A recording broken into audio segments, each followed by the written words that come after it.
보험사가 알려주지 않아요. 그리고 여전히 페이스북이나 네이버 보면 비과세라고 하는 설계사가 넘쳐나요. 유일하게 대응하는, 대응도 아니지, 유일하게 반응한 데가 메트라이프예요. 메트라이프 전선에서 종신보험 비과세 자료 다 삭제시켰어요. 지금 그런 상황이에요. 그러니까 회사가 알려주는 회사가 없어요. 못 알려주겠죠. 그동안에 비과세라고 팔아오라고 한 얘기한 게 있는데, 제가 예전에도 말씀드린 것 같은데, 종신보험은 비과세라는 말은 세법 어디에도 없습니다. 없는데 보험사가 자기들만이 유리하게 해석해서 여러분한테 그렇게 강의를 하고 팔아오라 한 거예요. 이렇게 된 거예요. 그러니까 굉장히 심각한 일이 생깁니다. 그래서 가입금부터라 하면 지금부터라 조심하면 되는데, 지급금부터예요. 근데 여러분 아시 2017년 3월 2일부터는 얼마예요? 150만 원이잖아요. 그때 만약 여러분이 100만 원에 가입시켜준 게 있어요. 근데 작년에 단기납으로 100을 했어요. 그럼 그 100만 원은 무조건 과세거든요. 누적 150이잖아요, 월납이. 그러니까 여러분들이 이제 심각해지는 거예요. 물론 나는 종시 30만 원 팔았다. 그럼 아무 문제 없죠. 근데 이분이 만약 2017년도에 월납 100이 있었는데 작년에 단기납 122% 이자 나오는 걸로 100짜리 받았다. 그럼 그 100짜리는 무조건 가입 순간 뭐예요? 비과세가 아니에요. 이렇게 법이 바뀌었습니다. 그러니까 항상 영업하다 보면 우리는 죄인이 아닌데 보험사가 거지같이 강해가지고 여러분들을 죄인으로 만들어놨어요. 저는 한 번도 종신보험이 비과세라고 해본 적이 없거든요. 왜 그러냐면 법이라는 건요, 법 딱 규정에 따라서 해야 되는 거예요. 근데 이제 순수 보장성 보험은 비과세다라는, 과세하지 않는다라는 거죠. 순수 보장성 보험. 근데 종신보험은 순수 보장성 보험이 아니잖아요. 그러니까 명확하게 얘를 집어 넣어버렸어요. 저축성 보험계약에 이거와 유사한 생명 손해보험이라고 넣어버렸어요. 그래서 이제 빼먹고 못하는 거죠. 그러니까 뭐 보험사하고 설계사가 만든 필폭풍이에요. 종신보험을 그렇게, 지금 하나생명 경영이 전기 절판된 거 아시죠? 네? 하나생명 경영이 못 팔잖아요. 왜 못 팔아요? 계약을 거지같이 했거든요. 하나생명 개인도 가입이 되잖아요. 네. 그게 어떻게 하냐면 이렇게 둘이 같은 지점에 있어요. 서로 1,000만 원씩 그려주는 거예요. 그럼 1,000만 원 그리면 다음 달에 수당이 한 1억 나가면 목돈 1억 생기잖아요. 그래서 하나생명 설계사들끼리 서로 그려주고 받고 한 거예요. 네. 하나 코드 있는 설계사들끼리. 들어오세요? 네. 그래가지고 이 문제가 생긴 거예요. 네. 얼마 전에 금감원에서 메트라이프를 다녀갔어요. 메트라이프 다녀갔는데 금감원에서 메트라이프에다 한 얘기가 있어요. 이게 무슨 보장성 보험이야. 저축이지. 그렇게 된 거야. 그러니까 뭐냐면 보험을 보험처럼 안 팔고 저축처럼 팔면서 문제가 된 거야. 그래서 심각한 문제가 발생했습니다. 앞으로 조심하셔야 되고, 그다음에 연계보험도 이제 과세한다고 돼 있죠. 연계보험도 다 불법 아니에요. 불법인데 아닌 것처럼 하죠. 어제 저 오디오 강의가 있어서 강남에 법인들 강사 4명이서 이제 저녁을 먹으려고 하는데 하나생명 설계사 전화 왔어요. 법인 대표한테 대출해주고 돈도 받고 과세받은 거예요. 근데 민원이 들어왔어요. 얼마 만에? 15개월 만에. 민원 들어와서 대표가 뭐라 하냐면 자기는 5년 납을 해달라고 그랬지 이렇게 결기해달라고 한 적이 없다. 근데 문제는 뭐냐면 대출해주고 수수료 받은 게 불법이거든요. 그것 때문에 지금 난리가 난 거예요. 그냥 대출만, 그 계약만 받았으면 버틸 수 있어요. 근데 대출해주고 수수료 받은 게 불법이란 말이에요. 그래서 지금 난리가 났어요. 회사는 나는 너한테 대출 영업하라고 한 적 없다 이거예요. 네가 알아서 해라 이거예요. 만약 보험 가지고 민원 들어왔으면 버텼겠죠. 수수료 받고 하니까 이제 물론 이제 양아치 대표죠. 내가 볼 때는 똥파리가 붙었어요. 똥파리가. 어떤 똥파리냐? 이번 달 신한라이프 단기납 5년 하면 시책금이 이번에 500% 주잖아요. 그러니까 1,000만 원 하면 대표 다음 달에 5,000 드릴게요. 그리고 지금까지 낸 거 15개월 낸 거 원금 받으세요. 그러니까 대표 입장에서는 뭐야? 한 방에 목돈이 한 7, 8천 생기는 거예요. 원금 돌려받고 시책금 5,000 받고. 그러니까 어떻게 해요? 알았어, 네가 시킨 대로 할게. 근데 내가 딱 드는 순간에 이제 똥파리가 붙은 거예요. 근데 내가 대응을 해주고 싶어도 못하는 게 불법 자금 대출에도 그러니까 대출에도 돈 받아 불법을 했기 때문에 내가 관여를 못 해주고 대출만 받았으면 아니 그러니까 계약만 받았으면 어떻게 버텼겠냐. 그래서 그런 일이 있었습니다. 그래서 점점 그런 세상이 됐어요. 네, 점점 그런 세상이 됐고 지금 신한라이프가 이번 달에 시채금 500%라 분명히 여러분 여기 광주에도 1,000만 원 하면 다음 달에 5천 준다고 계약하는 설계사가 분명히 벌써 있었을 거고 그런 시장이 됐습니다. 그러니까 점점 어려워지는 거죠. 어려워지는 시장입니다. 근데 종신보험도 이제 과세를 한다고 하니 자, 그래서 이게 세법 개정이 나온 거고요. 법에 바뀐 건 뭐냐? 법에 바뀐 거는 뭐냐면 이렇게 됐습니다. 이렇게 이제 전후인데 2월 28일 바뀌었어요. 바뀐 게 뭐냐면 자, 보시면 자 1호 3호로부터 계약과 유사한 계약, 그러니까 위에 있는 이런 보험들 있죠. 이런 보험 계약들과 손해보험, 생명보험과 유사한 계약으로서 우연한 사건 발생에 관하여 금전 및 그 밖의 급여를 지급 약정하고 대가를 수수하는 계약, 이것들이 저축성 보험에 들어갔어요. 그러니까 종신 들어간 거예요 이제. 그 다음에 이제 나오는 게 이게 나오는데 이게 보시면 자 이거는 제외라고 되어 있어요. 무조건 계약을 과세한다는 얘기예요. 밑에 보면은 뭐 이런 거 있죠. 이런 거 이만 이렇게 쭉 나옵니다. 그 다음에 나중에 보면 종신보험은 연금전환하면 비과세라고 그랬는데 여기서 보면 이런 기능 갖춘 연금보험을 말한다라고 되어 있는데 밑에 보면 뭐라고 되냐면 거기에 해당되는 계약은 제외. 그러니까 옛날에 종신보험 가입했다가 연금전환해서 종신형 연금으로 받은 비과세다 했는데 이제 그것도 제외됐어요. 그냥 명확하게 제외한다라고 나와버렸어요. 그래서 심각해진 거예요. 근데 보험사들이 여러분한테 왜 이런 얘기를 못하냐면 그동안에 비과세로 팔아오라고 여러분들이 했는데 이제 와서 야 비과세 아니야, 우리가 법해석을 잘못했어 이렇게 말 못하죠. 그리고 비과세라고 강의했던 모든 세무사들이 다 입을 다물고 있잖아요. 잘못했거든요. 다시 얘기하지만 종신보험은 비과세라는 말은 세법 어디에도 없었어요. 없었는데 여러분이 하도 혼란스러워하니까 법에 이제 넣어버린 거예요.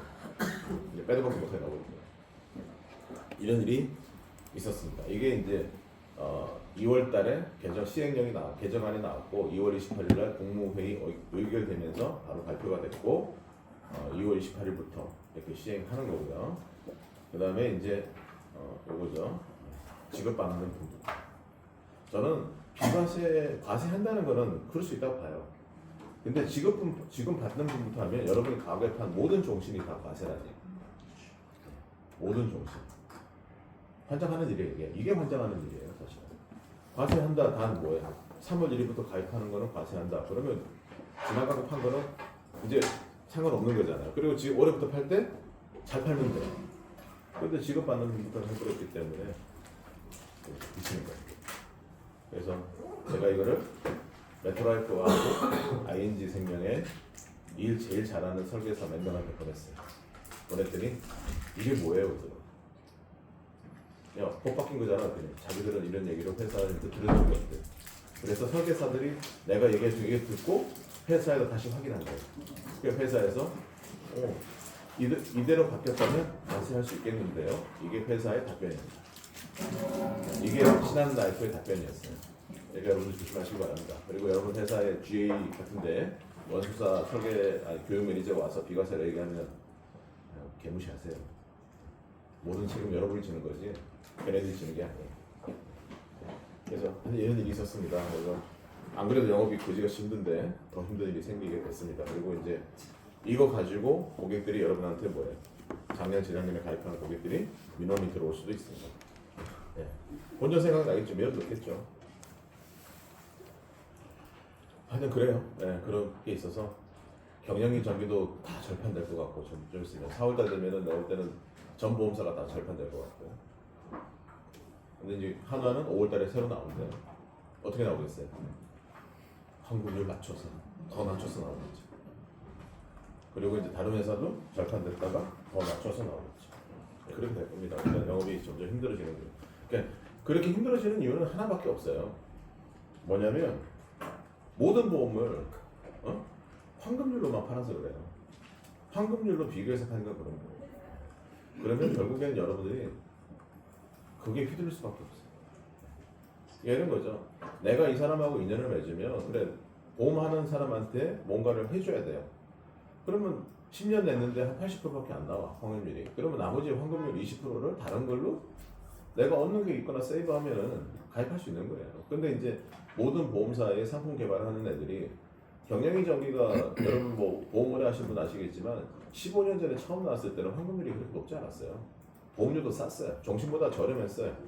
왜냐하면 10년 차 됐을 때 원금을 한 2년 찍고 다시 떨어져 버리거든요. 근데 요즘에는 넘어서 쭉 가잖아요.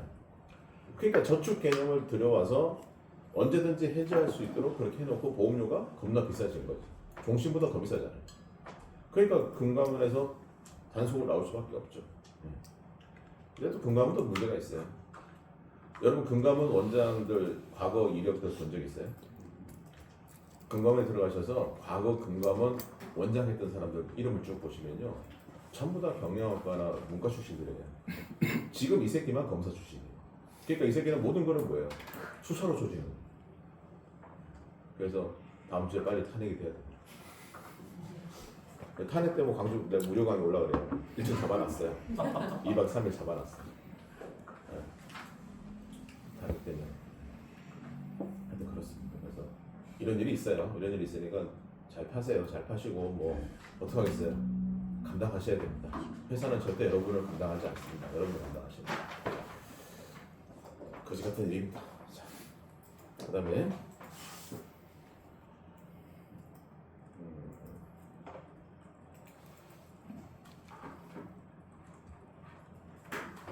요즘 왜 이렇게 먹튀들이 많아요? 먹튀들 진짜.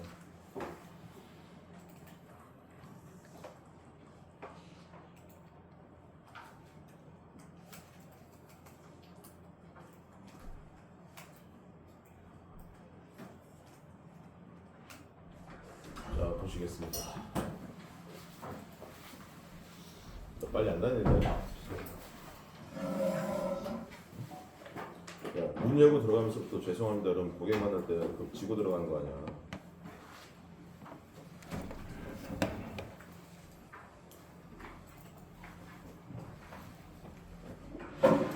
연예인 회사에서 메트라이프 회사에서 경영 종신보험 비과세 얘기 안 해? 아니 모든 종신이 과세된다는 얘기 안 해? 이게 결론은 안 왔다고. 응? 결론이 없다고? 서울은 이미 다 대비하고 있는데? 전산에서 종신보험 비과세 자료 다 삭제됐다네. 경영적인 파니까 관심 없지. 요새 경영이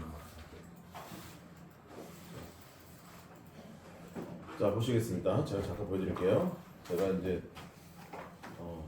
계약한 회사예요.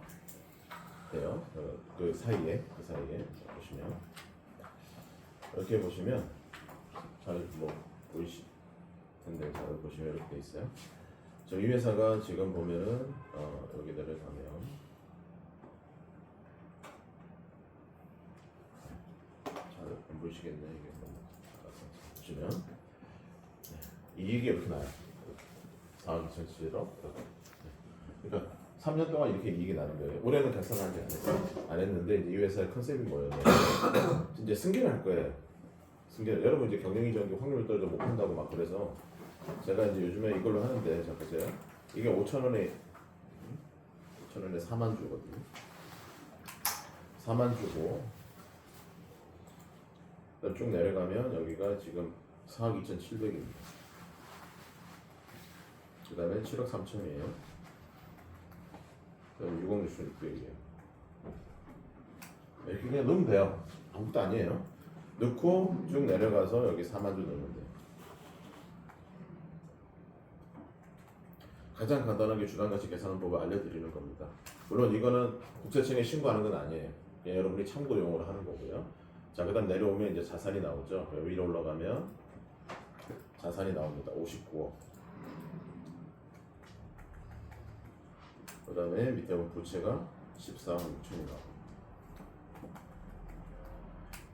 그 다음에 얘를 0으로 만들어. 없으니까. 자, 그러면 이렇게 되죠. 자, 그러면 주가가 얼마 나오죠? 51억 8,300이 나옵니다. 그러니까 이 회사가 자본금이 액면가 5천원짜리 회사고 자본금 2억이었어요. 2억인데 지금 51억이 된 거죠. 그러니까 25배가 이제 된 거죠. 승계를 할 거예요. 승계를 할 거면 뭘 해야 되죠? 여기 보시면 이 회사가 지분이 좀 나눠져 있어요. 이렇게 최창규, 한정옥, 최미연, 최지연. 네, 천주시 딸한테 갔죠. 네, 이걸 제가 8년 전에 해준 거예요. 초과 배당한다고 해서 8년 전에 이렇게 해준 거예요. 물론 이제 초과 배당 안 하셨어요. 이렇게만 해도 안 하셨는데 지금 보니까 주식수가 최창규랑 한정옥이 38,000주거든요. 38,000주. 그러면 90% 정도 되죠. 아니지, 우리 합치면 95%죠. 38,000주면 51억에 38,000, 그러니까 95%면 얼마쯤 되냐면 한 47, 8억 대. 그걸 다 이제 뭐야? 누구한테 줘요? 여기 보면 최지연이가 회사 들어와 있거든. 최지연이한테 주고 승계를 하려고 하는 거예요. 자, 그럼 여러분 이제 계산기를 가지고 한번 해보자고요. 자, 보시면 그냥 이거 보시면 자, 보여드릴게요. 네. 95% 그러면 51, 8, 5183 여러분들이 이거를 똑같이 한번 해보셔야 되는 거예요. 자, 5183인데 이거에 95% 그러면 49억 얼마 되냐면 49억 2,300이 돼요. 뒷자리 빼버릴게요. 45억 2,300 이게 돼요. 이거가 이 두 사람 거의 네, 주식의 가치예요. 네, 그러니까 이 회사 전체가 51억 8,300인데 이거에 95% 계산하면 49억 2,300이에요. 자, 그럼 여러분이 그냥 하시면 49억 2,300을 누구한테? 자녀한테 증여하면 10억을 공제합니다. 네, 그리고 그냥 10%죠. 그러면 3억 9천 정도 나오겠죠. 그러니까 3억 9천 되면 이 회사는 전부 다 자녀께 되는 거예요. 그 다음에 3억 9천은 어떻게 나눠내냐면 15년간 나눠낼 수 있어요. 15년간. 그러니까 한 방에 돈 있어 한 방에 3억 9천 내도 되고 돈이 없으면 15년간 연부연납하시면 돼요. 그러니까 굉장히 좋은 거죠. 그러니까 자녀가 월급 받던 돈 받아서 3억 9천 하면 되는 거니까 간단해요. 근데 문제는 뭐냐면 대표는 뭐예요? 더 줄이고 싶은 거죠. 더 줄이고 싶은 거죠. 자, 그래서 여기다가 뭘 하냐면 잘 보세요. 월납 1,000만 원씩 경영의 저기를 넣어요. 그러면 여기서 1억 2천이 빠지겠죠. 여기서 빼면 되는데 이제 계산하기 힘드니까 아래에서 뺄게요. 1억 2천.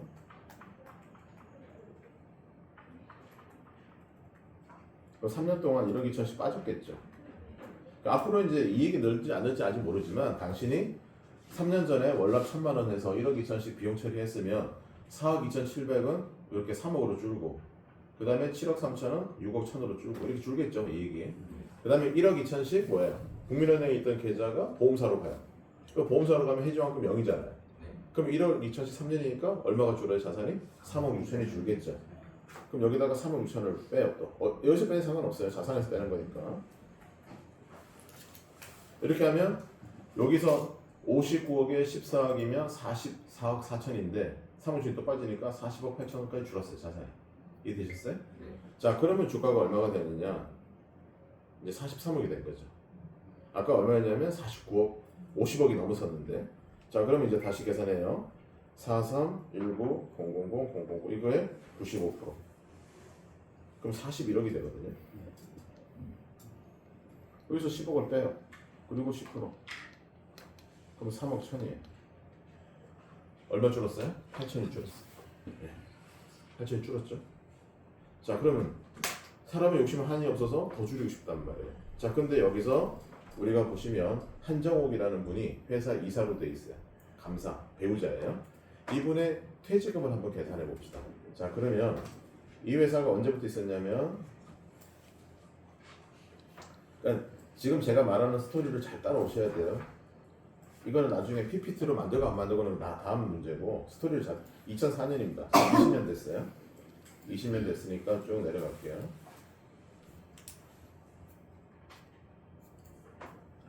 (20년) 됐으니까 이 배우자가 연봉이 한 1억에서 1억 2천 왔다 갔다 해요. 그럼 1억이라고 할게요. 그럼 1억이면 퇴직금이 얼마입니까? 여기 있는 자 여기 보시면 한정옥이라는 배우자가 연봉 1억이에요. 그럼 퇴직금 얼마 받을까요? 20년 됐잖아요. 네.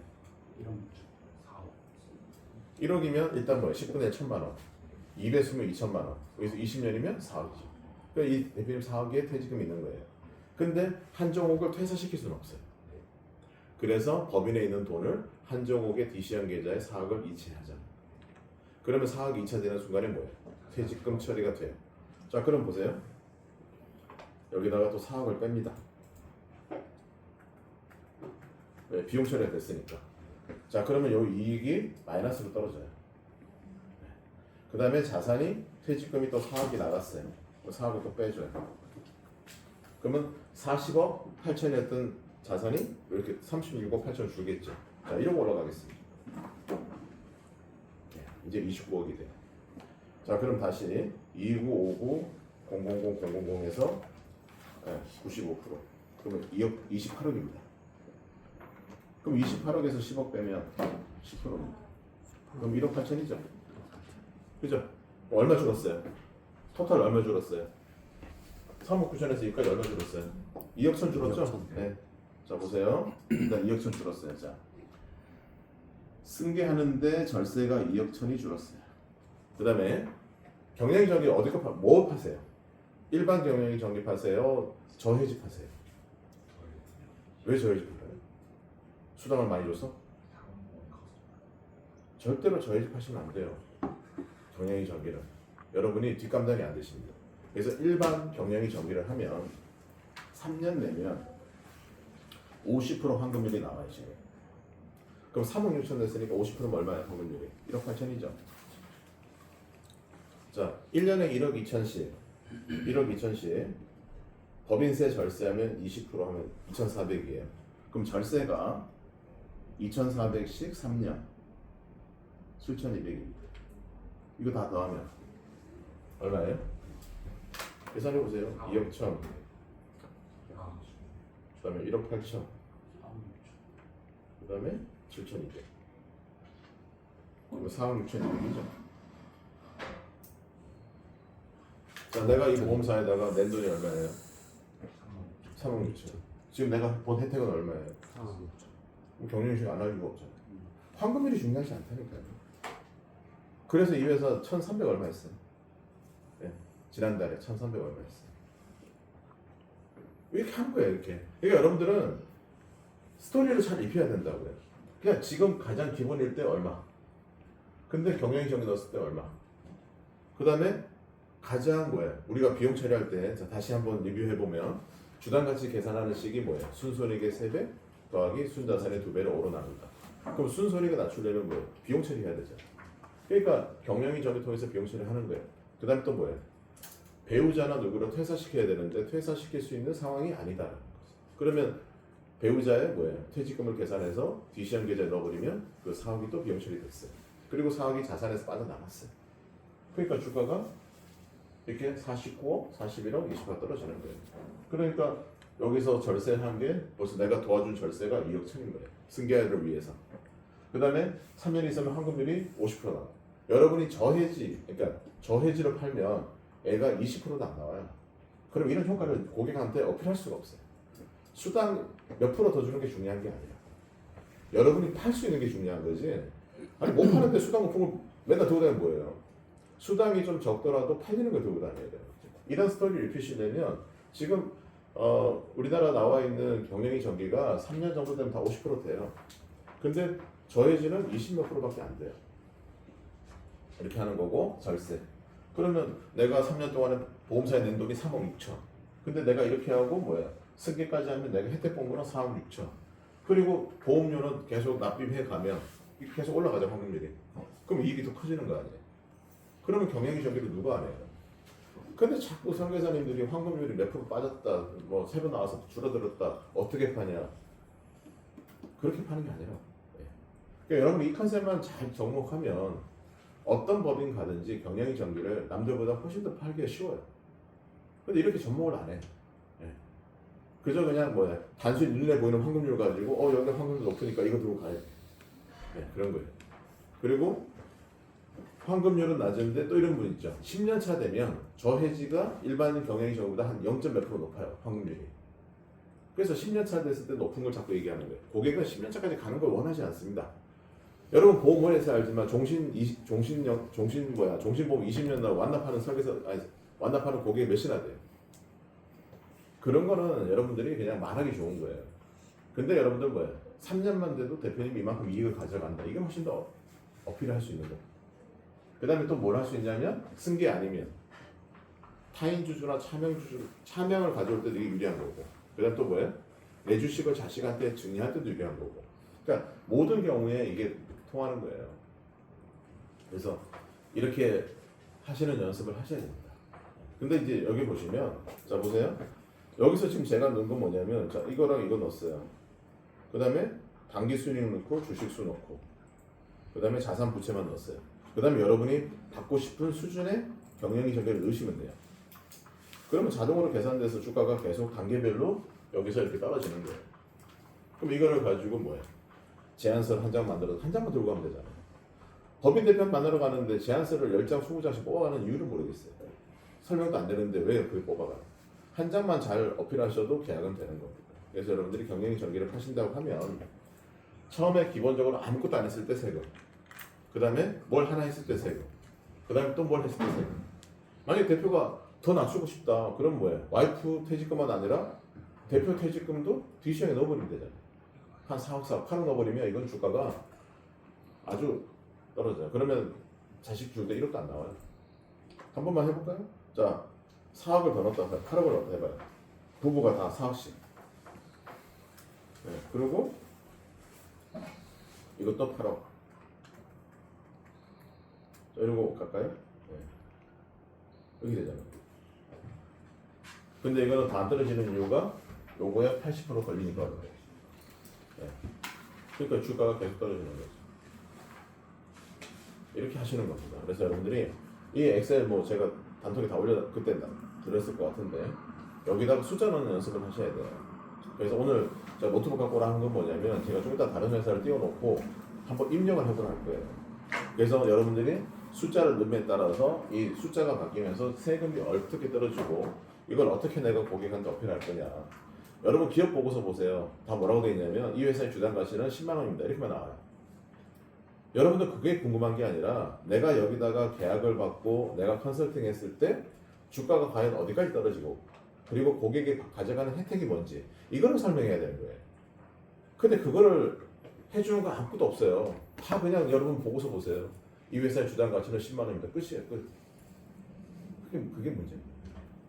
그러니까 그럼 10만 원이에요. 그러면 우리나라 전 보험사에 나오는 보고서에는 그 회사 주가가 10만 원인 걸 알려주는 보고서는 다 있다고요. 그럼 여러분이 가도 뭐예요? 차별화가 없는 거예요. 차별화가. 네, 그러니까 여러분들이 이걸 가지고 이렇게 스토리를 입혀서 하시면 됩니다. 가장 기본적이고 사실 이거는 PPT 필요 없어요. 엑셀에다가 숫자만 잘 넣으시면 고객 눈앞에서 숫자가 계속 바뀝니다. 그럼 그걸로 되는 거예요. 네, 그래서 하는데 지난번에 어떤 수강생이 대표님 이거 넣다가 힘들다는 거예요. 고객 옆에서. 그래서 지금 엑셀 하나 만들고 있어요. 뭔 만드냐면 여기 지금 보시면 만들면 제가 뭐 다 공유를 할 건데 간단해요. 간단한데 여기 보시면 이제 단기 순이익 있잖아요. 단기 순이익 넣고 자산 부채 넣고 그러면 이제 주가가 나오겠죠. 나오면 그 다음에 첫 번째 뭐예요? 경영이 전기 얼마 넣으면 그러니까 월납금액 딱 넣으면 주가 떨어지는 거. 그 다음에 DC형이 얼마 넣으면 떨어지는 거. 그 다음에 소각 얼마면 떨어지는 거. 이거를 숫자만 여러분이 원하는 숫자만 넣으면 주가가 계속 이렇게 단계별로 떨어지는 걸 시뮬레이션하는 엑셀을 지금 만들고 있어요. 네, 아마 늦어도 다음 주에는 나올 건데 나오면 제가 공유할 건데 여러분이 일단은 개념은 뭐냐면 주당 가치 계산하는 시기에서 내가 주가를 어떻게 맞출 거냐. 네, 그걸 정확히 아셔야 돼요. 아마 주당 가치 계산하는 시 자체는 아직도 다 까먹은 분도 많을 거고. 그다음에 순손익은 뭐냐? 순손익은 이익을 낮추는 거잖아요. 그럼 뭐 하면 돼요? 급여 많이 쓰면 돼요. 급여. 근데 회사 직원들 급여를 더 주진 않잖아요. 그럼 자기 급여. 근데 갔더니 뭐예요? 배우자가 과장이고 아들이 대리예요. 그럼 가장 먼저 할 건 뭐예요? 임원 등재. 임원 등재해서 월급을 많이 주는 거죠. 그렇게 되면 이사니까 퇴직금도 2배로 줄 수 있고, 그럼 대표님이 가입한 경영이 정기를 배우자와 자녀도 가입할 수 있죠. 네. 지금 그 메트라이프도 그렇고 신한도 그렇고 예전에는 미등기 이사도 받아줬어요, 경영이 정기를. 지금은 이제 안 받아주는 것 같은데. 네, 그래서 등기 이사만 되니까 등기하는 게 맞고요. 그 다음에 이제 순자산으로 가면 자산을 빼는 방법은 배당이라는 게 있죠. 근데 대표님이 자기가 100% 주식을 가지고 있다. 그럼 배당은 의미가 없죠. 예, 그때는 뭐 하는 거냐면 소각. 대표님이 자기 돈을 뭐예요? 자기 주식을 마누라한테 6억, 애들한테 2억, 2억. 자, 그럼 계산해 봅시다. 대표님이 주식 6억을 주면 증여세 없습니다. 애들한테 2억, 2억 주면 증여세가 2천만 원씩 나와요. 성인이라고 하면. 그럼 10억이라는 돈을 빼는데 뭐예요? 세금이 4천이에요. 애들 2천, 2천이니까. 그럼 4천만 원 내고 10억을 빼요. 그럼 10억이 순자산이 빠지면서 주가가 떨어지는 게 있죠. 그럼 그게 증여세보다 더 큰 파급 효과가 있는 거예요. 그래서 여러분들이 그 경영이 정기 구하는 식을 보시면서 아, 이익을 낮추면 어떻게 해야 되겠구나. 회사 돈을 빼려면 어떻게 해야 되겠구나. 그런 생각이 드시면 얼마든지 이거는 할 수 있어요. 네, 그래서 이 회사 관리하는 애가 울산에 있어요. 울산에 있는데 ING 있다가 지금 그 뉴니케라는 이상한 지에 있는데 그래서 했어요. 하고 계약 받았어요. 받았는데 얼마 전에 3월 초에 또 한 건 했더라고요. 다른 법인 가서. 그러니까 똑같이 해가지고. 그래서 한 번만 잘 익히시면 그 다음부터는 할 수 있습니다. 근데 이제 또 이런 얘기 하시죠. 제 주변에 승계할 사람이 없다. 찾아야죠. 네, 승계할 사람은 많습니다. 없는 게 아니라 여러분들이 안 찾은 거예요. 그러니까 내가 이렇게 얘기해서 찾을 수 있으면 얼마나 찾을 수 있습니다. 네, 그러니까 이렇게 좀 해주시면 될 것 같고요. 그래서 경영이 정기, 그다음에 디시형이 넣는 거, 그다음에 소각. 주가를 낮추는데 가장 좋은 거는 경영이 정기하고 급여 높이는 거하고 그다음에 디시형이 넣는 거예요. 이게 제일 빠른 거죠. 왜? 디시형에 넣어도 순소니까 순자산이 줄고 급여를 높여도 순소니까 순자산이 줄고 경영이 정비를 해도 순자산과 순소니까 순자산이 다 줄어요. 그러니까 두 가지를 다 줄일 수 있는 게 그 세 가지고 그 다음에 이제 뭐 배당은 비용 처리 안 되잖아요. 그죠? 네. 그러니까 배당은 자산만 줄이잖아요. 그건 반쪽짜리인 거죠. 그래서 여러분들이 주가를 낮출 때는 세 가지가 제일 많다. 제가 왜 DC형에 넣는 걸 자꾸 얘기하냐면 요즘에 대표님들이 다 알아요. 이제 하도 이제 많이 이제 설계사 영업을 다녀가지고 그다음에 세무사들도 비용 처리하려고 그러면 대표님 DC형에 좀 돈 넣으세요. 이렇게 합니다. 네, 그래도 지금 제가 말씀드렸지만 DC형에 돈을 넣어도 비용 처리 다 돼요. 퇴직금 한도는 아무 상관이 없어요. DC형에 넣을 때는. 그래서 그렇게 하시는 거고요. 제가 또 하나 보여드리도록 할게요.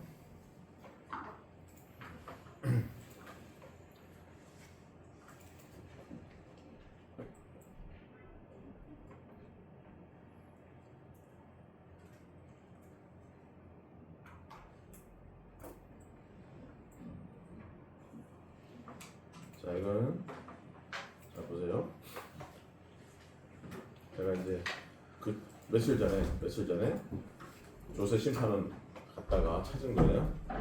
제가 밴드에 올려놓고 이제 쪽에도 올리고 했는데 보시면 이겁니다. 우리가 대표님 이제 3월달에 이제 3월 말에 얼마 안 남았어요. 그럼 3월 말까지 해야 되는 게 뭐냐면 주총 서류예요. 주총 서류고 보수 계약서예요. 그게 이제 상법 388조, 민법 686조 그 얘기 했잖아요. 그래서 여러분들이 가서 이제 그런 얘기를 하러 갔어요. 하러 갔는데 대표가 우리 세무사는 그런 얘기 안 하던데 필요 없다던데. 그러면 여러분이 아니 하셔야 돼요. 이러면 이제 언쟁이 되거든요. 그래서 이제 제가 찾아낸 건데 자 보시면 이게 뭐냐면 국세청에서 어떤 법인에다가 대표님의 세금에다가 세금을 부과시켰어요. 과하다. 그랬더니 대표가 소송을 걸었어요. 그래서 조세 심판원까지 갔어요. 2년 소송이 진행이 됐어요. 근데 최종적으로 국세청에서 승소했습니다. 그 법인 대표가 세금을 냈다는 얘기죠. 그 조사 과정에 들어와 있는 질의응답입니다. 여러분 이거는 솔직히 세무사들도 몰라요. 근데 잘 보시면 제가 수업 때 얘기한 얘기가 다 있어요. 이거는 제가 만든 게 아니라 실제 국세청 공무원이 법인 대표를 상대로 질의응답했던 조서입니다. 질문조서, 세무조사 조서. 자 보시면 첫 번째 문은 공무원이 하는 거고 답은 대표가 하는 겁니다. 연봉계약 협의 당시에 구체적인 성과 자료나 객관적인 근거를 가지고 협의하십니까? 제가 맨날 얘기하던 얘기죠. 근데 뭐라 하냐면 그렇지 않습니다. 별도 자료가 없습니다. 이러면 안 된다. 그 다음 두 번째는 대표이사 체결 과정에 대해서 조직도를 보여주면서 귀하의 업무는 어떻게 됩니까? 그러니까 대표한테 너 일이 뭐니? 이렇게 물은 거잖아요. 그러니까 뭐 자기 일을 쭉 얘기했겠죠. 이건 뭐 자기가 이제 하는 일을 설명한 거니까. 자, 그 다음에 귀하의 연봉 계약 체결 시에 구체적인 성과 자료까지 없다. 그거는 근거 자료는 없습니다. 두 번째, 연봉 계약서를 작성했는데 월 급여는 누가 어떻게 작성했는지 설명해 주시기 바랍니다. 그러니까 네가 연봉을 2억 받는데 왜 2억 받고 누가 결정했냐 이거예요. 이거 연봉은 누가 결정해요? 주총에서 결정하는 거예요. 그랬더니 이분이 뭐라고 답을 했냐면 주총 결의에 따라서 이사 보수 한도에게 정해진 금액 내에서 한도 내에서 주는 게 아니라 금액을 결정해야 되는 거예요. 한도는 정관에 뭐 10억, 20억 한도가 정해져 있는 거예요. 근데 주총에서 얼마 주는 거는 주총에서 결정하는 거예요. 그래서 다른 이사들과 협의하여 그러니까 이사들하고 협의해서 급여를 결정했다. 그러니까 주총을 한 것이 아니라 이사랑 협의했다는 거죠. 이사들과 협의할 당시에 근거가 있냐? 없습니다. 그 쉽게 말하면 기분 따라 한 거예요. 근데 이제 급여를 어떻게 결정했냐니까 뭐예요? 이사들이 결정했다는데 근거 있냐? 없는 거죠. 응? 저 뭐야? 계엄할 때 서류가 똑같잖아요. 서류인장이 없잖아요. 회의록이 없는 거 똑같은 거죠. 자, 그 다음에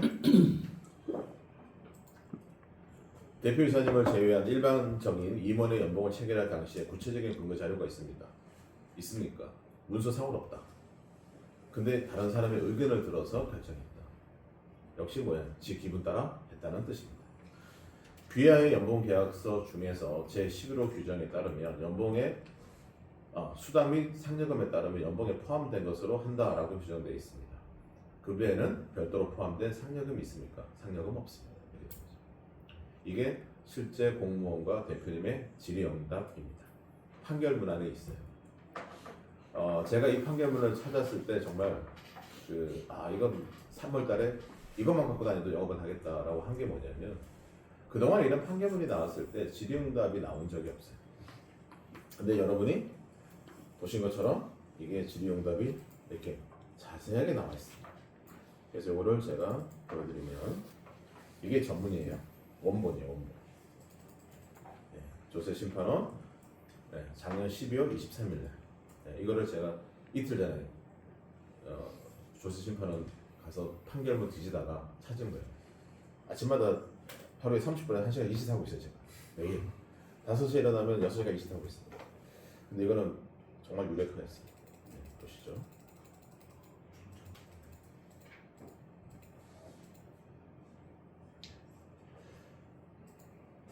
이렇게 돼 있죠. 자, 21년 6월 20일 청구법인의 대표이사와 문답 자료입니다. 그래서 이렇게 쭉 나왔어요. 이런 문답 처분청이 한 거예요. 국세청에서 조사한 거예요. 이렇게. 이건 하나도 제가 첨가한 게 없어요. 그냥 법원 판결문 그대로예요. 그러니까 여러분들이 만약에 PPT에 얹어서 가면 고객이 의심하면 이 문서를 그냥 들고 가서 여기 21페이지 보여주시면 되는 거예요. 네. 이렇게 돼 있잖아요. 그래서 이 대표님은 세금을 다 추징당하셨습니다. 추징당한 이유는 어떠한 근거도 없다. 어떤 근거예요? 급여를 결정하기 위해서 행동했던 근거가 없다는 것입니다. 그래서 제가 상법 388조, 민법 686조를 여러 번 얘기했습니다. 그죠? 어떤 내용인지 기억 안 나시나요? 네. 상법 388조 뭐예요? 이사의 보수는 정관의 금액이 정해지지 않으면 주총을 통해서 정한다. 민법 686조는요. 수임인은 특별한 장치가 없으면 위임인으로부터 보수를 청구할 수 없다. 그래서 주총을 하지 않고 보수 계약서가 없으면 뭐예요? 우보수가 원칙이다.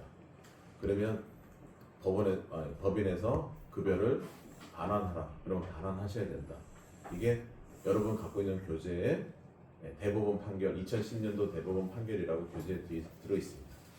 이제 그 얘기를 수없이 했는데 이번에 국세청 조세심판원 판결문에 아주 아름답게 질의응답문이 들어와 있어요. 그럼 여러분들은 뭐예요? 앞으로 고객 만날 때 이거 들고 가시라는 거예요.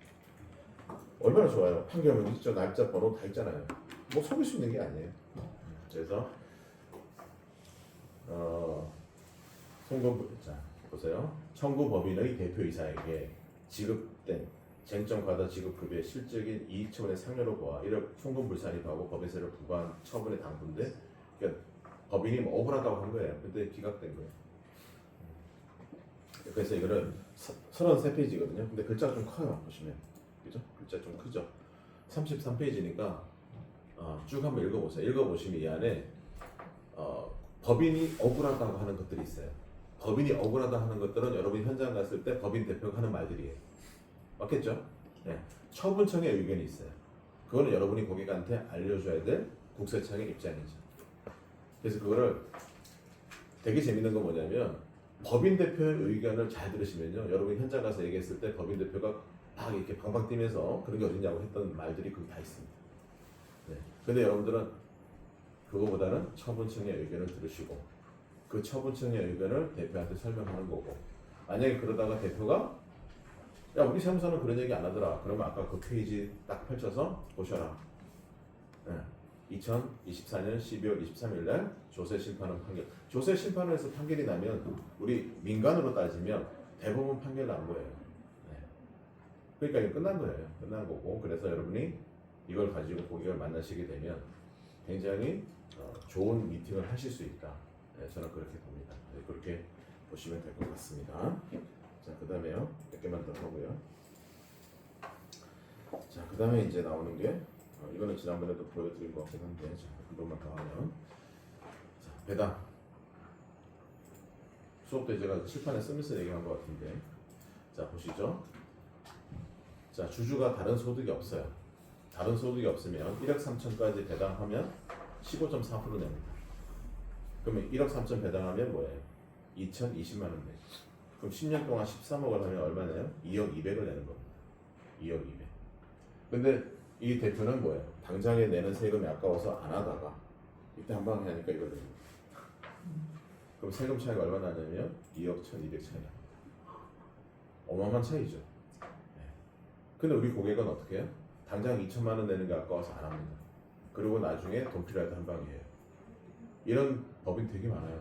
제가 어떤 법인 가보면 울산에 그런 법이 하나 있었어요. 제가 이제 그때가 한 10년 전인데 그때는 초과 배당이 가능했어요. 그 초과 배당을 얘기했는데 세무사가 위험하다고 하지 말랬다는 거예요. 그래서 이제 계약 청약서 하기 이틀 전에 캔슬 났어요. 그래도 어떻게 캔슬 나도 또 이제 가야죠. 그래서 한 2달 정도 있다가 갔어요, 울산에. 갔는데 대표가 그러는 거예요. 김 대표 우리 배당했어요 그러는 거예요. 그래서 내가 안 하신다며. 했어. 얼마 하셨는데? 20억 했다는 거예요. 누가 받았는데? 자기 받았대. 그러니까 자기가 거의 다 있었으니까. 그럼 세금 한 8억 냈겠는데? 8억 냈대. 왜 하셨어요? 잉여금이 너무 많으면 위험하니까 배당하라고 했대요. 누가요? 세무사. 그래서 내가 미친놈 아니야 그랬어. 대표님 통장에 돈 많으면 불안해요 그랬어요. 응? 여러분 보험 많이 팔아가지고 여러분 통장에 저축 많이 해놓으면 불안해? 좋은 거 아니에요? 잉여금이 많은데 왜 불안해요? 잉여금 응? 문제는 안 돼요. 이런 거 알겠어요. 너 통장에 돈 많으면 국세청이 뭐라 하니 너한테? 예전에 뭐 배당만 주 얘기하면서 아무 문제 없습니다. 네, 아무 문제 없어요. 근데 그렇게 한 거예요. 네, 그래서 제가 말도 안 된다. 네, 그래서 배당하고 8억을 낸 거예요. 그래서 내가 돈이 필요하셨냐? 그것도 아니에요. 20억 받아서 8억 내고 12억을 보통 예금통에 넣어놨어요. 그런 대표 있어요. 그런데 그때 그 대표가 나이 70이었거든요. 그러다가 젊은 여자 만나서 회사 말아먹었어요. 그러니까 70대 때까지 인생을 갈아 넣어서 회사를 만드신 분이에요. 만들었는데 어느 순간에 20살 어린 여자를 만나서 집 사주고 하다가 지금 회사 부도났어요. 그러니까 장사가 안 된 게 아니라 그러니까 그렇게 귀가 얇은 분도 계십니다. 잉여금은요 많다고 해서 뭐 문제 되는 거 없어요. 네. 잉여금이 뭐예요? 번 돈이잖아요. 그거 벌 때 세금만 잘 내면 돼요. 여러분 통장에 돈이 많아. 국세청에서 시비 안 걸잖아요.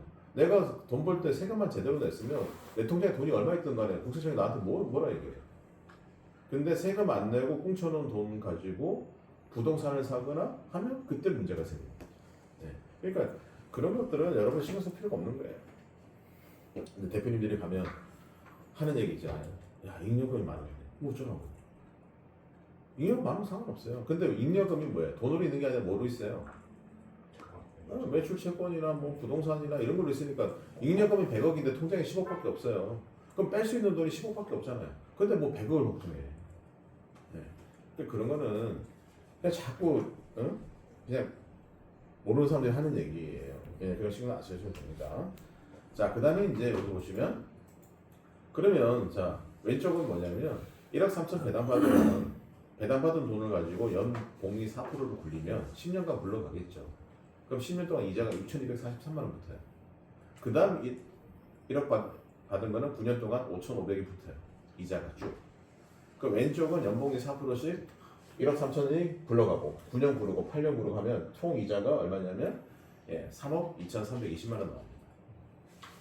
이게 나와요. 이거는 이제 앞에 거는 세금 차이였고 이번에는 뭐냐면 이자의 차이입니다. 근데 안 하다가 뭐야 한 방에 13억 하면 1년간 굴려봤자 5,200이에요. 이 차이가 얼마냐면 2억 7천 나옵니다. 이자 차이. 네. 그러면 앞에서 절세한 거랑 이 이자랑 다 더하면 4억 8천 차이 나요. 법인 돈 13억을 빼는데 세금하고 이자 차이가 4억 8천이에요. 그럼 13억에 4억 8천이면 30% 이상의 수익률입니다. 여러분들이 고객한테 가서 배당하라고 얘기하는 게 아니라 배당을 매년 했을 때와 한 방 했을 때 차이를 숫자로 보여주면 고객이 안 하지 않아요. 다 해요. 근데 우리는 뭐예요? 항상 가서 대표님 배당하셔야죠. 그렇게만 얘기한다. 네. 그래서 여러분들이 이런 부분에 대해서는 해마다 배당하는 부분 왜 해야 되는지 그 다음 배당하면 자 1억을 배당했어요. A 계좌 1억을 배당했어요. 그러면 그 뭐예요? 그거를 보통 예금 통장에 그냥 두지 않잖아요. 뭐라도 할 거 아니에요. 그러면 여러분한테 당연히 연락 오겠죠. 팀장님 그때 1억 3천 배당하래서 배당했는데 뭐 요즘 좋은 거 없나? 그럼 여러분 얘기하는 거예요. 그럼 해마다 하면서 뭐예요? 그게 이자가 붙어가는 맛을 보여주면 고객은 여러분한테 감사해하죠. 네, 근데 이제 이런 거를 숫자로 계산을 안 하시죠 대부분. 네, 그래서 그런 겁니다. 그래서 여러분들이 배당의 장점을 꼭 설명하자. 물론 배당을 하기 위해서 증여하는 거는 실익이 없어요. 처음부터 잘 나눠져 있어요. 처음부터. 네, 그래서 배당하기 위해서 하는 거는 별로 실익이 없다. 이렇게 말씀을 드리고요. 자, 그 다음에 이제 하나 더 보여드리면 서울에 가면 이제 제 수강생 중에 이제 지점장들 메트라이프 지점장이 하나 있습니다. 그 친구가 내 얘기 듣고 자료 만들어서 클로징하는 자료가 하나 있습니다. 그거 하나 보여드리겠습니다.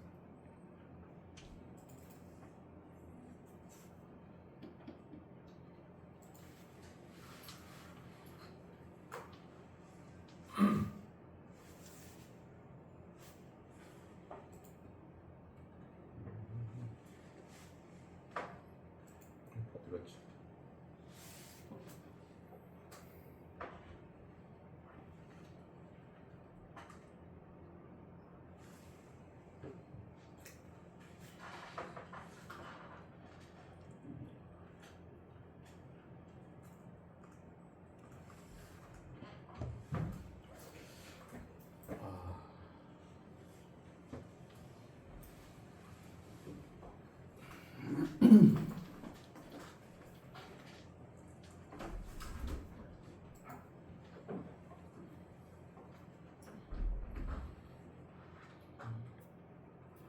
항상 여기 있었는데.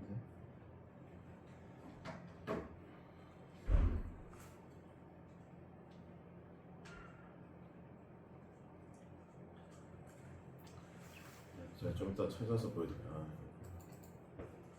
자 보시면 자 이제 보시면 뭐 많이 본 그림이죠. 자 보시면 보자고요. 자, 회사 가치가 50억입니다. 대표가 100% 가지고 있어요. 자녀한테 20%씩 증여 후에 배당합니다. 그러니까 5억인데 20% 증여하면 10억이에요. 10억 하면 증여세가 이렇게 나오죠. 이렇게 나옵니다. 근데 만약에 배당을 한다. 그러면 요거 내고 배당해도 요것만 나오는 거죠. 비율 만약에 급여가 3천만 원인데 2천만 원 배당하면 소득세가 저렇게 나옵니다. 15.4% 이렇게 나오죠. 그러니까 대표님이 100% 다 가지고 있는데 자녀 둘한테 10억 증여한 거예요. 10억 증여하면 증여세가 저렇게 나오고 그런 다음에 1억 배당하면 애한테 2천만 원 가잖아요. 2천만 원에 대해서 배당 소득세가 이렇게 나온다는 거예요. 그러니까 애들한테 2천만 원 배당하기 위해서 증여세를 1억 9천씩 내야 될 이유가 없는 거예요. 근데 만약 소각을 하면 어차피 증여하면 똑같이 증여세는 똑같아요. 근데 소각하면 뭐예요? 그거 팔아서 돈을 바로 뺄 수 있죠. 그러면 증여를 여기 보시면 자 3억을 증여합니다. 그냥 뭐 10억까지 할 것도 3억만 증여해요. 그럼 증여세 5천만 원 내고 그 돈 가지고 뭐예요? 자녀들이 전세 끼고 아파트를 사면 돼요. 요거 하는데 1년이잖아요. 1년. 근데 얘는 2천만 원씩 20년 하면 4억 주는 거거든요. 10년에 1억 주는 거고. 근데 증여세 이만큼 내는 거잖아요. 네, 그래서 여러분들이 그런 거예요. 자, 대표님 40%, 배우자 30, 자녀 30. 4, 3, 3 잘 나눠져 있다. 그러면 배당을 할 수 있어요. 또 하나는 배우자와 자녀가 회사 들어와 있지 않다. 그래도 배당을 할 수가 있어요. 근데 대표가 100% 주식을 가지고 있는데 배당을 하기 위해서 주식을 증여하고 하는 것은 실익이 없다는 거죠. 잘했죠? 할 수는 있다. 근데 실익이 없다. 근데 증여하고 바로 하면 지금은 이제 증여하고 나면 1년 지나야 되거든요. 그러면 지금 증여하면 내년 3월 달에 이 돈을 자녀가 가져올 수 있고 그럼 두 자녀가 이 돈 가지고 뭐예요? 부동산 투자하면 되죠. 지난번에 제가 지난 수업 때 울산에서 이렇게 해서 대표님하고 배우자들이 법인 돈 빼내서 부동산 투자한 적이 있다고 말씀드렸을 겁니다. 예. 그 작년에 하셨기 때문에 그분들은 이미 부동산 투자를 했어요. 근데 올해는 뭐예요? 1년 있어야 되잖아요. 그러니까 지금은 배우자한테 증여하면 1년 있어야 된다라는 걸 여러분이 아셔야 되는 거고요. 그 다음에 이제 이런 얘기를 하면 또 최근에 이제 많이 나오는 얘기가 뭐 자꾸 세무조사 얘기를 해요. 그래서 지난번에 보여드린 거 다시 한번 말씀드리면 다시 한번 말씀드릴게요. 배우자로부터 증여받은 주식 양도 대금이 증여받은 자에게 귀속된 경우 대부분 판례입니다. 자 보시면 여러분들이 이 한 장은 여러분 노트북에 반드시 있어야 됩니다. 왜냐하면 여러분이 가서 이익 소각한다 그러면 분명히 대표들이 위험하다, 세무사 그랬다 이런 얘기가 나올 거예요. 자 보시면 최근 대부분은 뭐냐면 작년 9월입니다. 대부분에서는 배우자에게 주식을 증여하고 배우자는 증여받은 주식을 양도한 경우에도 주식 양도 대금이 수증자인 배우자에 귀속된 경우에는 주식을 증여한 자의 의제 배당으로 보아 종합소득 부과하는 것은 부당하다는 취지의 원심 판결에 대해서 심리 불속행 상고 기각했습니다. 그러니까 이제 끝난 거예요. 국세청에서 고등법원에서 패소하고 대법원에 했는데 대법원에서 뭐야? 그냥 기각한 거예요. 자 그러면 왜 그러냐면 종전의 판례는 알 필요 없고요. 대법원 판례는 뭐냐? 여기 보시면 여기 자 이에 따라 여기서부터 보겠습니다. 이에 따라 셋째 주 보면 이에 따라 수원 고등법원의 판결 내용을 살펴보면 주주 A가 배우자인 C에게 주식으로 증여할 것인지 아니면 주식을 양도하여 현금으로 증여할 것인지는 주주 A가 선택할 수 있는 거래 방식이 하나다. 납세 의무자가 본인에게 유리하다고 판단되는 방식을 선택한 경우 이를 존중해야 된다.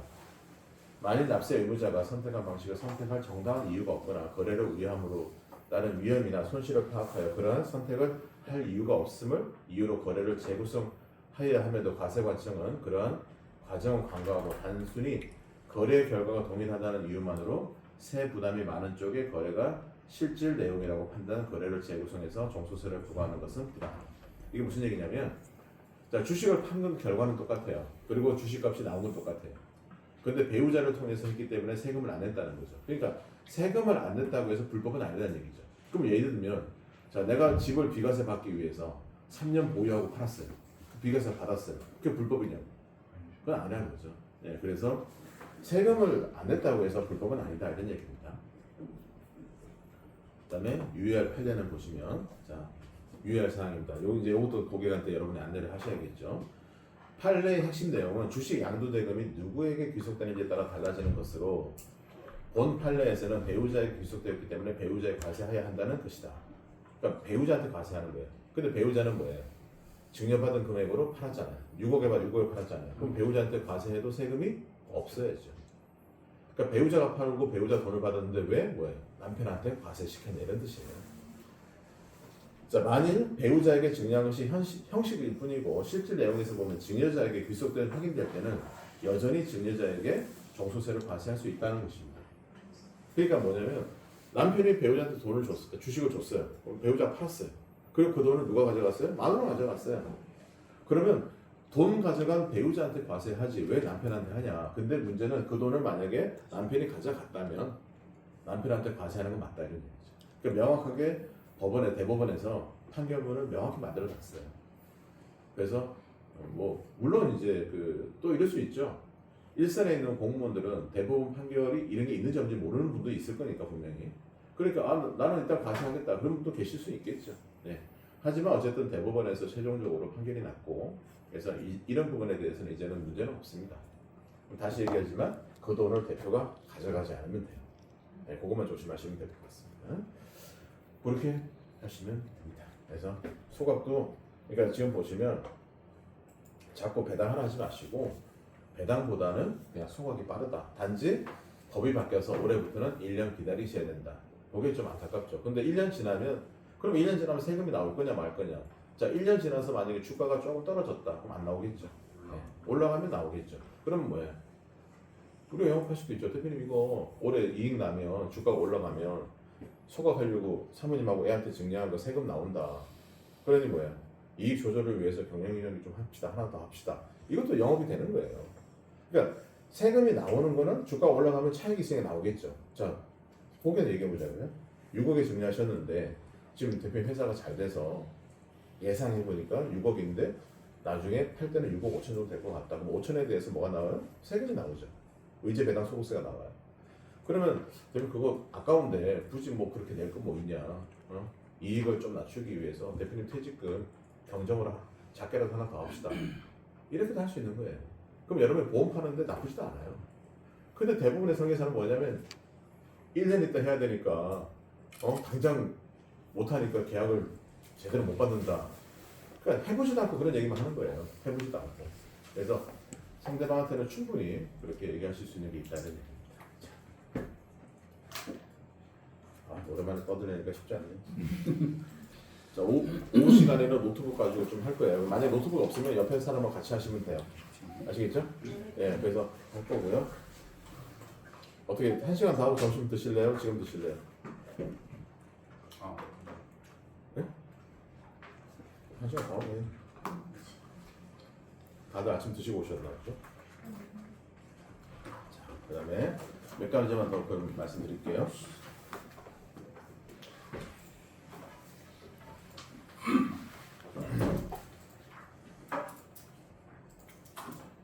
보시죠. 자, 연봉제 전환 임원의 보수 체계 변경 승인권입니다. 자, 한번 쭉 읽고 나서 설명드릴게요. 의장은 당 회사의 경쟁력 제고 및 임원의 성과에 따라 효율적인 보상 체계 운영을 위해서 법인세법 시행령 44조 2항 제4호에 따라 법인의 임원에 대한 급여를 연봉제로 전환함으로 향후 퇴직금 지급하자 조건으로 퇴직금을 중간 정산한 임원에 대한 보수 체계를 퇴직금 있는 후봉제로 전환하는 보수 체계 변경 승인권을 상정한다. 그래서 주주들은 심사숙고해서 이의 없이 승인 가결하였다 이런 얘기입니다. 자, 이게 무슨 얘기냐면 2015년 12월 말에 퇴직금 중간 정산이 금지되면서 후봉제를 연봉제로 전환하면서 퇴직금을 더 이상 받지 않겠다. 그러면서 2015년 퇴직금 중간 정산을 다 하셨습니다. 그리고 한 10년 지났어요. 10년 지나니까 어떻게 해요? 설계사들이 법인 가서 대표님 퇴직금 준비하셔야죠. 그러면 나 그때 중간 정산해서 퇴직금 나 이제 못 받아. 이런 대표들이 있어요. 그리고 대표들도 2015년 퇴직금 중간 정산 할 때 주로 뭘 했냐면 실제로 퇴직금을 받기도 했지만 가지금하고 상계 처리하는 대표도 많아요. 근데 그 이후에 한 10년 정도 지나면서 가지금 또 생긴 거죠. 그래서 그때처럼 퇴직금을 정리하고 싶은데 방법이 없는 거예요. 왜? 안 받기라고 연봉제로 갔으니까. 근데 이제 급여 체계는 후봉제나 연봉제는 주총을 통해서 왔다 갔다 할 수 있어요. 그래서 지금 보시면 퇴직금을 받지 않기로 하고 연봉제로 갔는데 그 다음에 뭐예요? 다시 후봉제로 갈 수 있느냐? 주총에서 가면 돼요. 그래서 만약에 2025년 3월 1일부터 후봉제로 전환한다. 그럼 2025년 3월 1일부터 퇴직금을 다시 적립할 수 있습니다. 그리고 여러분들은 퇴직금을 목적으로 보험을 가입시킬 수 있습니다. 그래서 연봉제로 되어 있는 회사는 포기하지 마시고 그 급여 체계 연봉제를 후봉제로 전환하시면서 전환 날짜가 언제냐? 뭐 3월 1일부터 전환한다면 3월 1일부터 다시 퇴직금을 적립할 수 있습니다. 그러면 그렇게 하시면 돼요. 그런 방법이 있으니까 여러분들이 꼭 기억을 하셔서, 왜냐하면 가보시면요 의외로 연봉제 하면서 퇴직금 없이 중간연사하는 대표들이 좀 있습니다. 좀 있어요. 그러면 이제 안 그래도 보험하기 싫은데 연봉제라고 그러면 뭐 좋은 핑계는 되죠. 근데 어쨌든 호봉제로 전환할 수 있다. 그다음 또 하나는 이제 가지금이 다시 생겼단 말이에요. 그럼 이거 어떻게 하실래요?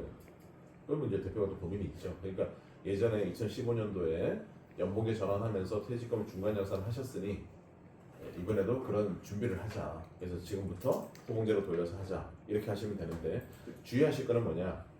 연봉제랑 호봉제 차이가 어떻게 되는 거죠? 차이. 연봉제, 호봉제 차이가 어떤 게 있어요? 어떤 차이가 있을까요? 호봉제라는 건요, 호봉이 있고 그다음에 뭐예요? 호봉이 기본급이고 그다음에 뭐가 붙어요? 수당이 붙어요. 그죠? 뭐 여러 가지 수당이 붙죠. 그게 호봉제고, 연봉제는 그냥 전체 퉁쳐서 얼마. 그러면 연봉제와 호봉제와 뭐가 다르냐면 급여 대장이 다르겠죠. 그다음에 또 뭐가 달라요? 임원의 보수 계약서가 다르겠죠. 그러니까 만약에 연봉제 호봉제로 갔으면 급여 체계를 호봉에다가 기본급에다가 수당들 이렇게 해서 그렇게 급여 대장을 다시 만드셔야 돼요. 근데 그런 걸 안 만들면 국세청에서 그냥 계속 연봉제의 연속으로 봅니다. 그래서 항상 제도가 바뀌면, 연봉제랑 호봉제랑 제도가 바뀌면 급여 대장도 다르고 그 다음에 또 뭐가 달라요? 보수 계약서도 달라요. 그래서 주총을 통해서 호봉제로 바꿨으면 급여 대장도 호봉제 급여 대장으로 변경하고, 그 다음에 보수 계약서도 호봉제 보수 계약서로 변경을 하시면 됩니다.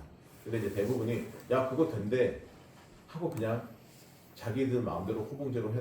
이제 우리 호봉제야. 그러고 이제 호봉제로 가면서 퇴직금을 적립해요. 나중에 세무조사가 나왔을 때 뭘 달라고 하냐면 주총서류 달라고 하고요. 그다음에 보수계약서 달라고 하고, 그다음에 급여 대장 달라고 해요. 주총은 있어요. 이렇게 만들면 돼.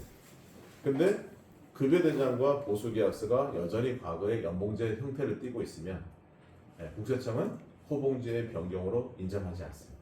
그렇게 조심하시면 될 것 같습니다. 그다음에요 몇 가지만 하고 가겠습니다.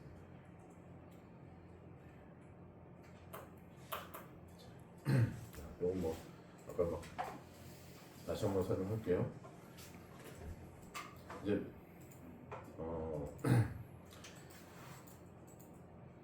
영업이라는 게 지금 아까 말씀드렸지만 경영이 전기 같은 경우에 다른 회사는 안 그런데 하나 같은 경우 개인이 됐단 말이에요. 개인이.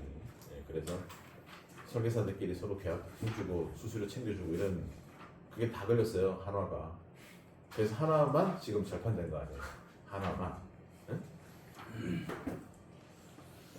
근데 이제 다음 타겟은 맨날 그렇게 되면 이제 전체적으로 경정이 절판될 수도 있어요. 절판됐다가 뭐 여름쯤 돼서 다시 나오겠죠. 그래서 지금 얼마 전에 한화생명 지점장 만났는데 미치려고 하더라고. 왜 자기 회사만? 그래서 니네 회사만 그딴 식으로 했다 했어.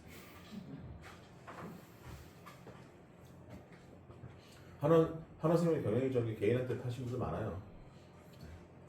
많아요. 뭐 그렇게 팔게끔 해줬으니까.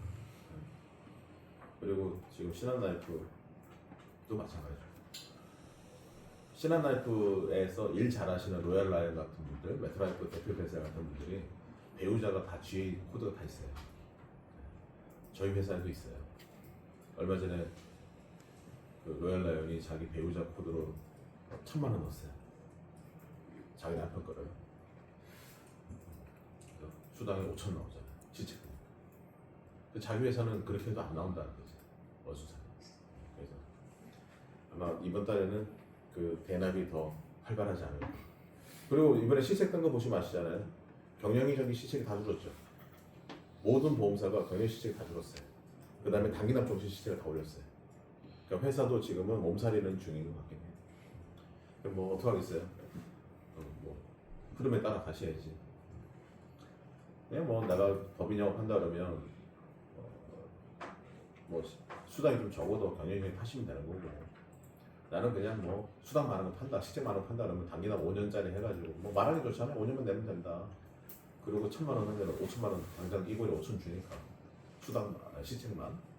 뭐 그게 또 하는 거고 그리고 대표님 오늘 하시면 제가 한 2천 챙겨드릴게요. 이런 그런 거 많죠.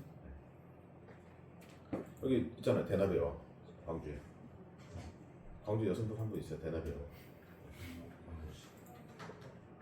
저 울산에도 있어요.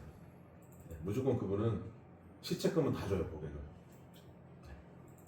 그리고 지점장이 제가 한 번 갔는데 지점장이 야 시책은 니네 돈 아니야 이거예요. 니네 수당만 받으면 되지 시책은 그냥 고객 거니까 주고 잊어 이런 분이 있어요 지점장이 공개적으로. 그래서 지난번에 ING인가 거기서 FC가 지네 지점장이 얘기하는 거 녹음해서 공감을 보내버렸잖아요. 그래서 지점장 아웃 됐죠. 무서운 세상입니다. 무서운 세상. 또 어떤 일이 있는 줄 아세요? 여러분 비서한테 설계 맡기죠. 저 설계 다 직접 하십니까? 비서가 합니까? 직접 합니다. 직접 하죠. 근데 비서한테 맡기잖아요. FC가 자기 선배 설계사를 고발했어요. 개인정보 보호 위반으로. 그러면서 그 고객한테 연락했어요. 저기 고객님 이분한테 계약하셨죠? 근데 고객님의 정보가 이렇게 돌아다닙니다. 그래서 지난날부터 그 비서들이 2달인가 섞다 출근 못했어요. 이게 심각한 문제. 여러분 자동차 설계 여러분 해요? 그거 다 개인정보 보호 위반이에요. 여러분한테 설계하라고 그랬지 그걸 거기 넘기라고 한 건 아니잖아요. 그러니까 여러분들은 고객이 마음먹고 고발하면 다 벌금 2천만 원에 5년짜리 구속이에요. 개인정보 보호 위반. 네. 그 2년 전에 작년인가 재작년에 그런 데 있었어요. ING가. 작년이구나. 작년 초에 설계사가 회사를 그만두면서 자기 선배를 고발해보러 간 거예요. 개인정보 보호 위반이에요. 그래서 ING 전체가 조사가 들어왔어요. 그래서 어떻게 했냐면 데스크탑 있잖아요. 다 없앴어요. 없애고 모든 설계사 노트북 바꿨어요. 왜냐면 일하고 들고 나가야 되니까. 그리고 비서들은 석 달인가 출근 못하고 그런 일이 있었습니다. 조심하셔야 돼요. 세상에 어디 다 적들만 있어. 어떻게. 그러니까 여러분들이 고객한테 정보 받아가지고 뭐 자동차 보험 설계 맡기고 그다음에 GA 보면은 지점 내에 설계 매니저도 있는 데 있잖아요. 그럼 설계 매니저한테 설계 맡기잖아요. 다 개인정보 보호 위반이에요. 그러면 여러분 같은 지점에 있는 악의적인 애가 여러분이 맡기는 걸 금감원에 고발했다. 그럼 끝나는 거예요. 네, 그런 일이 있었어요 작년에. 너무하지 않습니까? 같이 보험하다가 지가 그 회사를 나간다고 해서 그렇게 똥치라고 나간 많죠 뭐. 그래서 욕을 많이 먹는 거예요 사실은. 좀 이렇게 건전해야 되는데 설계사 그렇잖아요. 잘 다니다가 그만두고 나갔다는 거예요. 쌍욕하고 나가잖아. 지사장 욕 엄청 하고. 얼마 전에 제 수강생 하나가 회사를 옮겼어요. 옮겼는데 걔가 뭐였냐면 대표 여기 본부장님 너무 좋다고 6개월만 옮기면서 본부장 욕을 하는 거예요. 이 새끼도 여기 나랑 인연은 여기까지구나. 그냥 뭐 본부장이랑 안 맞고 그냥 돈 좀 챙겨준다니까 한 2, 3천 받고 갑니다.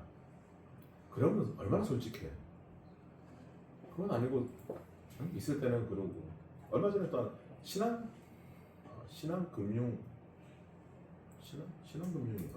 뭐 그런데 뒤에 있더만요. 거기서 저한테 거기는 지점장이 대표님 여기 신한금융 너무 좋아요. 이번에 보니까 인카로 왔던데. 어제 만났어요. 회사로 인카 들어가. 야, 그 좋은 회사를 왜 옮겨야 되냐 그랬어. 그랬더니 뭐 어쩌고 있다 보니까 좋지. 그러지 마세요. 지금 있는 데가 제일 좋은 데니까 그냥 다니세요. 딴 데 가면 뭐 있는 줄 아세요? 그놈이고 그런 거. 괜히 그거 좋은 거 있는가 싶어서 갔다가 똥 밟죠. 더 문제 때문에. 인카가 여기 인카 있나? 인카요? 인카가 보증보험이 올랐습니다. 1,000만 원당 12만 얼마 하다가 16만 원 올랐어요. 왜 그러겠어요? 먹튀가 겁나 많다는 거지. 보증금이 올랐어. 저야 뭐 이렇게 집을 근저당 걸어놔서 상관없는데. 아니 보증금 내기 너무 아까운 거예요. 그래서 집 저당 잡아놨어요. 여러분 저기 보증보험 끊으면 대출도 나중에 안 되는 거 아시죠? 보증보험이 대출 한대 잡히잖아요. 그럼 나중에 집 살 때 대출하면 대출 안 나옵니다. 그만큼 대출 이미 받은 걸로 되어 있는 거예요. 보증보험 한 1억 끊어놓으면 여러분 1억 대출이 있는 거예요 지금. 그럼 집 살 때 대출이 안 나와요. 네. 보증보험이 그만큼 무서운 겁니다. 제가 한 1억 정도 잡혀 있거든요. 네, 잡혀 있는데 처음에는 보증보험 끊었어요. 끊었는데 인카가 딴 데보다 비싸요. 목태들이 많아서.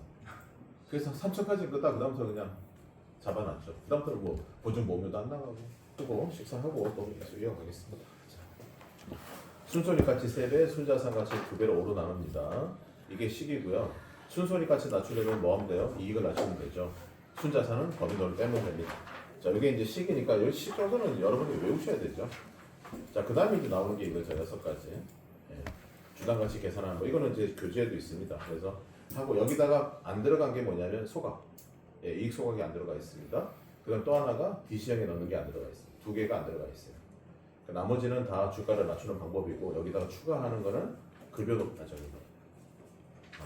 저기 이익 소각하는 거. 그다음에 DC형에 넣는 거. 예, 이렇게 보시면 되겠습니다. 그래서 이걸 아셔야 좀 전에 보셨던 그 세금을 줄이는 걸 하실 수가 있어요. 예, 그래서 꼭 보시도록 하시겠습니다. 자, 그다음에 이제 이거 하나만 더 설명드리고 하겠습니다. 이거 먼저 좀 보여드릴까요? 여기 이제 하나 겁니다. 하나 건데 보시죠. 이게 보면 경영인 전기 일반은 3년 됐을 때 50.5%가 나와요. 경영인 전기가. 그러니까 하나 거거든요. 지금 절판됐지만. 근데 이거 뭐야? 일부 해지형, 일부 지급형은 여기 보시면 3년 되면 33.5%밖에 안 나와요. 25.6% 나와요. 네. 그러니까 황금률이 절반이란 말이에요. 근데 이제 10년 차 됐을 때 91.9라서 그 일반 경정보다는 여기는 어디? 80, 네, 이렇게 나오죠. 89 정도 나오죠. 그게 좀 더 높죠. 한 2%는 높아요. 근데 이거는 여기서 여러분이 그 아까 얘기한 그 컨셉을 입히려면 이걸 팔아야 돼요. 이거. 근데 이제 저해지가 그러니까 여기서 말하는 여기 일부 지급형이 요게 2% 높긴 하지만 설계사들한테는 수수료가 좀 더 나와요. 조금 더. 그러니까 설계사들 이걸 팔려고 하죠. 그리고 10년 됐을 때 얘가 2% 높으니까 2% 높은 걸 강조하고 싶죠. 그거는 뭐냐면 아까 얘기한 것처럼 경영이 전개라 이래서 주가를 낮추는 그런 컨셉을 이해를 못하는 애들은 요것만 가지고 팔 거예요. 근데 여러분들은 아까 제가 그림 그려놓은 것처럼 하려면 3년 됐을 때 50% 환급률 하고 그 다음 주가 떨어졌을 때 증여세 주는 거 하고 그 다음 법인세 절세까지 하면 얘가 훨씬 더 효과가 높은 거죠. 네, 그래서 뭐 수수료 뭐 좀 더 받는 거는 뭐 사이즈 더 키우면 돼요. 네, 1,000만 원 받을 거를 1,200 받으면 이거 팔면 수당이 더 많은 거예요. 그래서 고객한테 뭐가 더 임팩트가 갈 거냐, 네, 그럼 이게 더 큰 거니까 이렇게 하시면 되고요. 설계해보세요. 각 회사마다 다 다른 거니까. 네, 저는 이제 안 파는 거는 메트로라이프하고 신한라이프는 안 팔아요. 두 개는 안 팝니다. 이유는 비싸요. 많이 비싸요. 많이 비싸요. 근데 이제 매트에서 저렇게 하는 데 보면 신기하긴 하죠. 저희 35%가 안 나오는데. 응? 3년에 35%밖에 안 나온다고? 한 종류밖에 한 종류밖에 없어요? 뭐 어떡하냐? 어떻게 저기 주의 대표 소개시킬까? 갈래? 아버지 코드 좀 내주시면 안 돼요? 시험 붙으셨니? 아니 이제 보셔야 될 것 같아요. 시험부터 붙고 얘기해. 네. 지금 ING 로얄 와이프 2명 들어와 있고 저한테 매트 와이프 하나 들어와 있고 3명 와 있어요. 결혼을. 응? 결혼을. 여자친구 어떻게 됐어? 신한라이프에. 신한라이프 설계사를 만난다고? 그래서 데리고 안 가요. 너 못 가겠다. 자, 다시 이것만 설명드릴게요. 자, 이건 제가 출력형으로 말씀드렸는데 설명을 하겠습니다. 자, 이거는 제가 어떻게 하는 거냐면 여러분들이 고객을 만나면 제일 문제가 뭐냐, 뭘 하는지, 그러니까 고객한테 뭘 물어볼지 몰라요. 자, 이거 보시면 화면을 보시면 접혀 있어요. 접혀 있고 사진 찍은 거예요. 이거는 뭐냐면 제가 법인 대표를 만나기 전에, 물론 이제 수도권의 대표를 만날 때는 안 해요. 전라도나 경상도 대표를 만나기 전에 이제 설계사님들이 이제 조인 요청하면 제가 이거를 미리 보냅니다. 미리 보내고 체크해서 보내라고 해요. 그래서 이건 대구에 있는 설계사님이 체크해서 주신 거예요. 체크해서 준 걸 가지고 제가 이걸 가지고 이제 제안서를 준비하는 겁니다. 예, 설명을 드리겠습니다. 자, 첫 번째는요. 대표가 체크한 거예요, 이거는. 자, 첫 번째. 어떻게 얘기하냐면 대표님한테 여러분들이 이걸 다 질문해서 고객의 니즈를 만드는 거는 불가능해요. 예? 근데 대표님, 그래도 저희가 상담을 제대로 하려면 대표님의 생각을 들어야 되니까 여기서 아시는 대로 체크를 해달라. 그렇게 하는 거예요. 아시는 대로 체크해달라. 첫 번째는 타인 주주가 있느냐 없다 그랬어요. 두 번째는 주당가치 평가를 알고 있느냐 안다 그랬어요. 주가 상승에 따른 절세방은 알고 계십니까? 모른다 했어요. 배우자 자녀한테 주식을 이전할 생각이 있으십니까? 있다고 했어요. 그럼 이것만 가지고도 우리는 제한할 수 있는 게 생겼죠. 뭐가 생겼어요? 주가를 낮춰야 될 거 아니에요. 자, 주가를 낮춰서 증여하는 작업을 하려면 뭐예요? 아까 우리가 방금 전에 공부한 것처럼 단기 순이익을 낮춰야 되고, 그러려면 경영기 정기도 제한해야 돼요. 물론 보험하시면 주가 떨어집니다. 이건 굉장히 싼 말이고, 주가가 지금은 이 금액이다는 거죠. 대표가 아는 그 주가를 계산하면 증여세 이만큼 나옵니다. 근데 제 대표님이 저의 코치를 받아서 한 2년, 3년만 지나가면 지금보다 현저하게 낮은 금액으로 뭐예요? 증여를 할 수 있다. 그러니까 저한테 관리를 받으실 거냐, 또는 저한테 제안을 받아보실 거냐, 이런 얘기를 할 수 있는 거고, 그럼 주가를 관리하는 컨셉 하나 있고, 증여하면 어떻게 해야 돼요? 증여 계약서 써야 되죠. 그 다음에 증여세 신고해야 되죠. 네, 그런 걸 우리가 도와주는 거예요. 그럼 두 가지잖아요. 주가 하락하는 방법, 그 다음에 또 뭐예요? 네, 증여세 신고해 주는 거. 네, 여기까지 가는 거예요. 그다음 두 번째는, 자, 정관을 개정하고 계십니까? 바꾼다. 네, 그랬어요. 보수 퇴직금 규정이 있으십니까? 아니요. 세 번째, 퇴직금 배수는 몇 배수냐? 3배수. 그 다음에 초과 배당, 중간 배당, 이사 책임 감면 규정이 있느냐? 아니요, 그랬습니다. 이걸 보면 이 대표는 뭐예요? 정관을 바꾼 적은 있어요. 바꾼 적은 있는데 뭐예요? 뭘 바꾸는지 몰라요. 네, 그러니까 3배수로 돼 있다는 건 뭐예요? 2019년 이전에 바꿨다는 얘기예요. 그 다음에 뭐예요? 바꾸긴 바꿨는데 퇴직금 규정이냐 모르겠다. 아니다. 그러니까 정관을 본 적도 없고 그냥 체크하니까 그냥 무작위로 체크하신 겁니다. 근데 3배수라는 얘기는 자기가 2배수로 바꾼 기억은 없는 거예요. 그럼 뭐예요? 2019년 말 전에 정관을 바꾼 적이 있는 거예요. 그러니까 사람이 그런 겁니다. 5년 전에 바꿨던 10년 전에 바꿨던 바꾸다 생각해요. 그래서 이 회사는 뭐예요? 정관 변경이 2020년도 이후에는 된 적이 없는 것 같다. 그러니까 벌써 뭐예요? 정관 바꾼 지가 5년, 6년이 지나간 거예요. 그 5년, 6년이 지났으면 뭐예요? 세법이 바뀌었죠. 일단 배수가 달라졌고, 그 다음에 또 뭐가 달라져요? 상법이나 국세청의 시각이 변했죠. 판결문이, 그러니까 판례가 변하고 사례가 변했습니다. 그럼 그런 내용들을 설명하고 정관 변경에 대해서 뭔가 제안할 방향을 찾으시면 됩니다. 그다음 세 번째, 퇴직금 제도를 운영하고 계십니까? 그러니까 노후자금 준비하십니까? 네. 두 번째, 퇴직금의 의미와 절세까지 검토해 보신 적 있냐? 네. 퇴직금 제도와 연금제 차이를 알고 계십니까? 아니요. 금액을 준비합니까? 네. 자, 이걸 봤을 때는 보험은 하고 있구나. 누구한테든 보험은 하고 있구나. 근데 정확히는 모르는 것 같은 느낌. 네, 그러면 이제 뭐야? 노후자금 준비하시니까 그럼 뭐야? 보험하고 있다는 얘기죠. 퇴직금의 절세. 자, 퇴직금은 어떤 절세를 할 수 있죠? 퇴직금의 절세는 뭐예요? 퇴직금의 절세 효과는 어떻게 있습니까?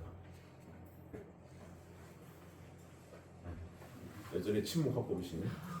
퇴직금의 절세 효과는 뭐냐면, 뭐예요? 분리과세가 되고, 그다음에 연분연승 하기 때문에 세율이 낮고, 그다음에 법인에서 비용 처리되고. 자, 퇴직금을 20억 정도 받으면 세금이 22% 정도 됩니다. 22에서 23%. 그럼 20억이 나갈 때 법인에서는 그게 비용 처리돼요. 그럼 그럼 법인세도 한 20% 줄어요. 그럼 퇴직소득세 22%에서 법인세 20% 절세하면 한 2, 3% 내겠죠. 그리고 퇴직금은 또 뭐가 돼요? 예, 건보료가 없습니다. 4대 보험이 나오지 않죠. 예, 그렇기 때문에 그게 장점이다라는 거고. 근데 대표님께서 어떤 걸로 준비하십니까? 라고 하면 여기서 나는 직원들하고 같이 뭐 한다? DC형에 넣고 있다. 이런 분 있어요. DC형에 한다. 자, 근로자는 DC형에 하는 게 맞아요. 근데 임원은 근로자가 아니기 때문에 DC형에 넣어야 될 의무가 없어요. 의무가 없는 거예요. 근데 이제 대표님들이 그렇게 하는 이유는 은행에서 해달라니까 해주는 거예요. 그냥. 원래 의무는 없어요. 그러면 DC형에 가입하는 순간 뭐가 되냐면 퇴직금 제도는 근로자성을 따라가게 돼 있어요. 그러면 안 되는 거예요. 그래서 그 다음에 또 뭐가 있어요? DC형은 어떨 때 써요? 퇴직금으로 받을 수 있죠. 네. 근데 우리는 회사를 운영하다 보면 갑자기 돈이 필요할 때가 있어요.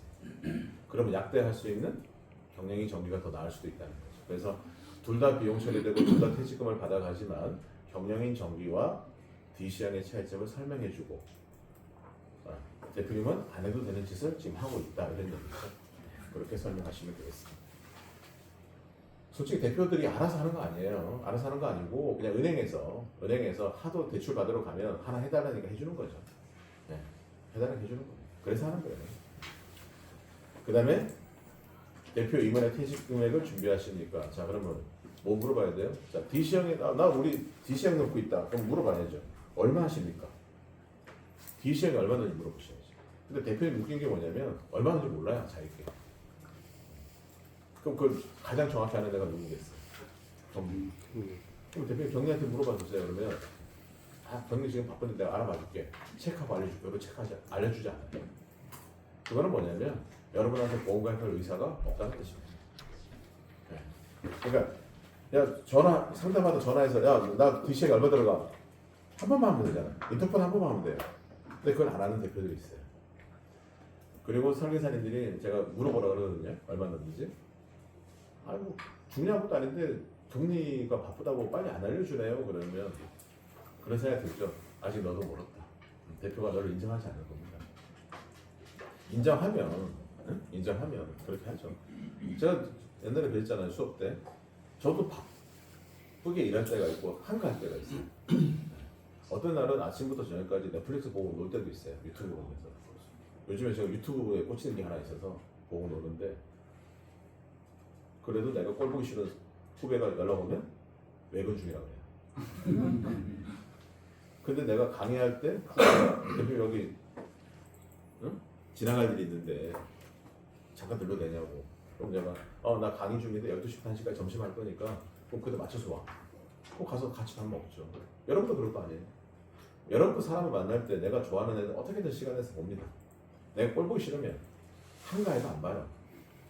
법인 대표가 여러분한테 바쁘다 하는 이유는 그런 거예요. 정말 바쁘지 않습니다. 그렇게 안 바빠요. 법인 대표들이 그렇게 바쁘지 않습니다.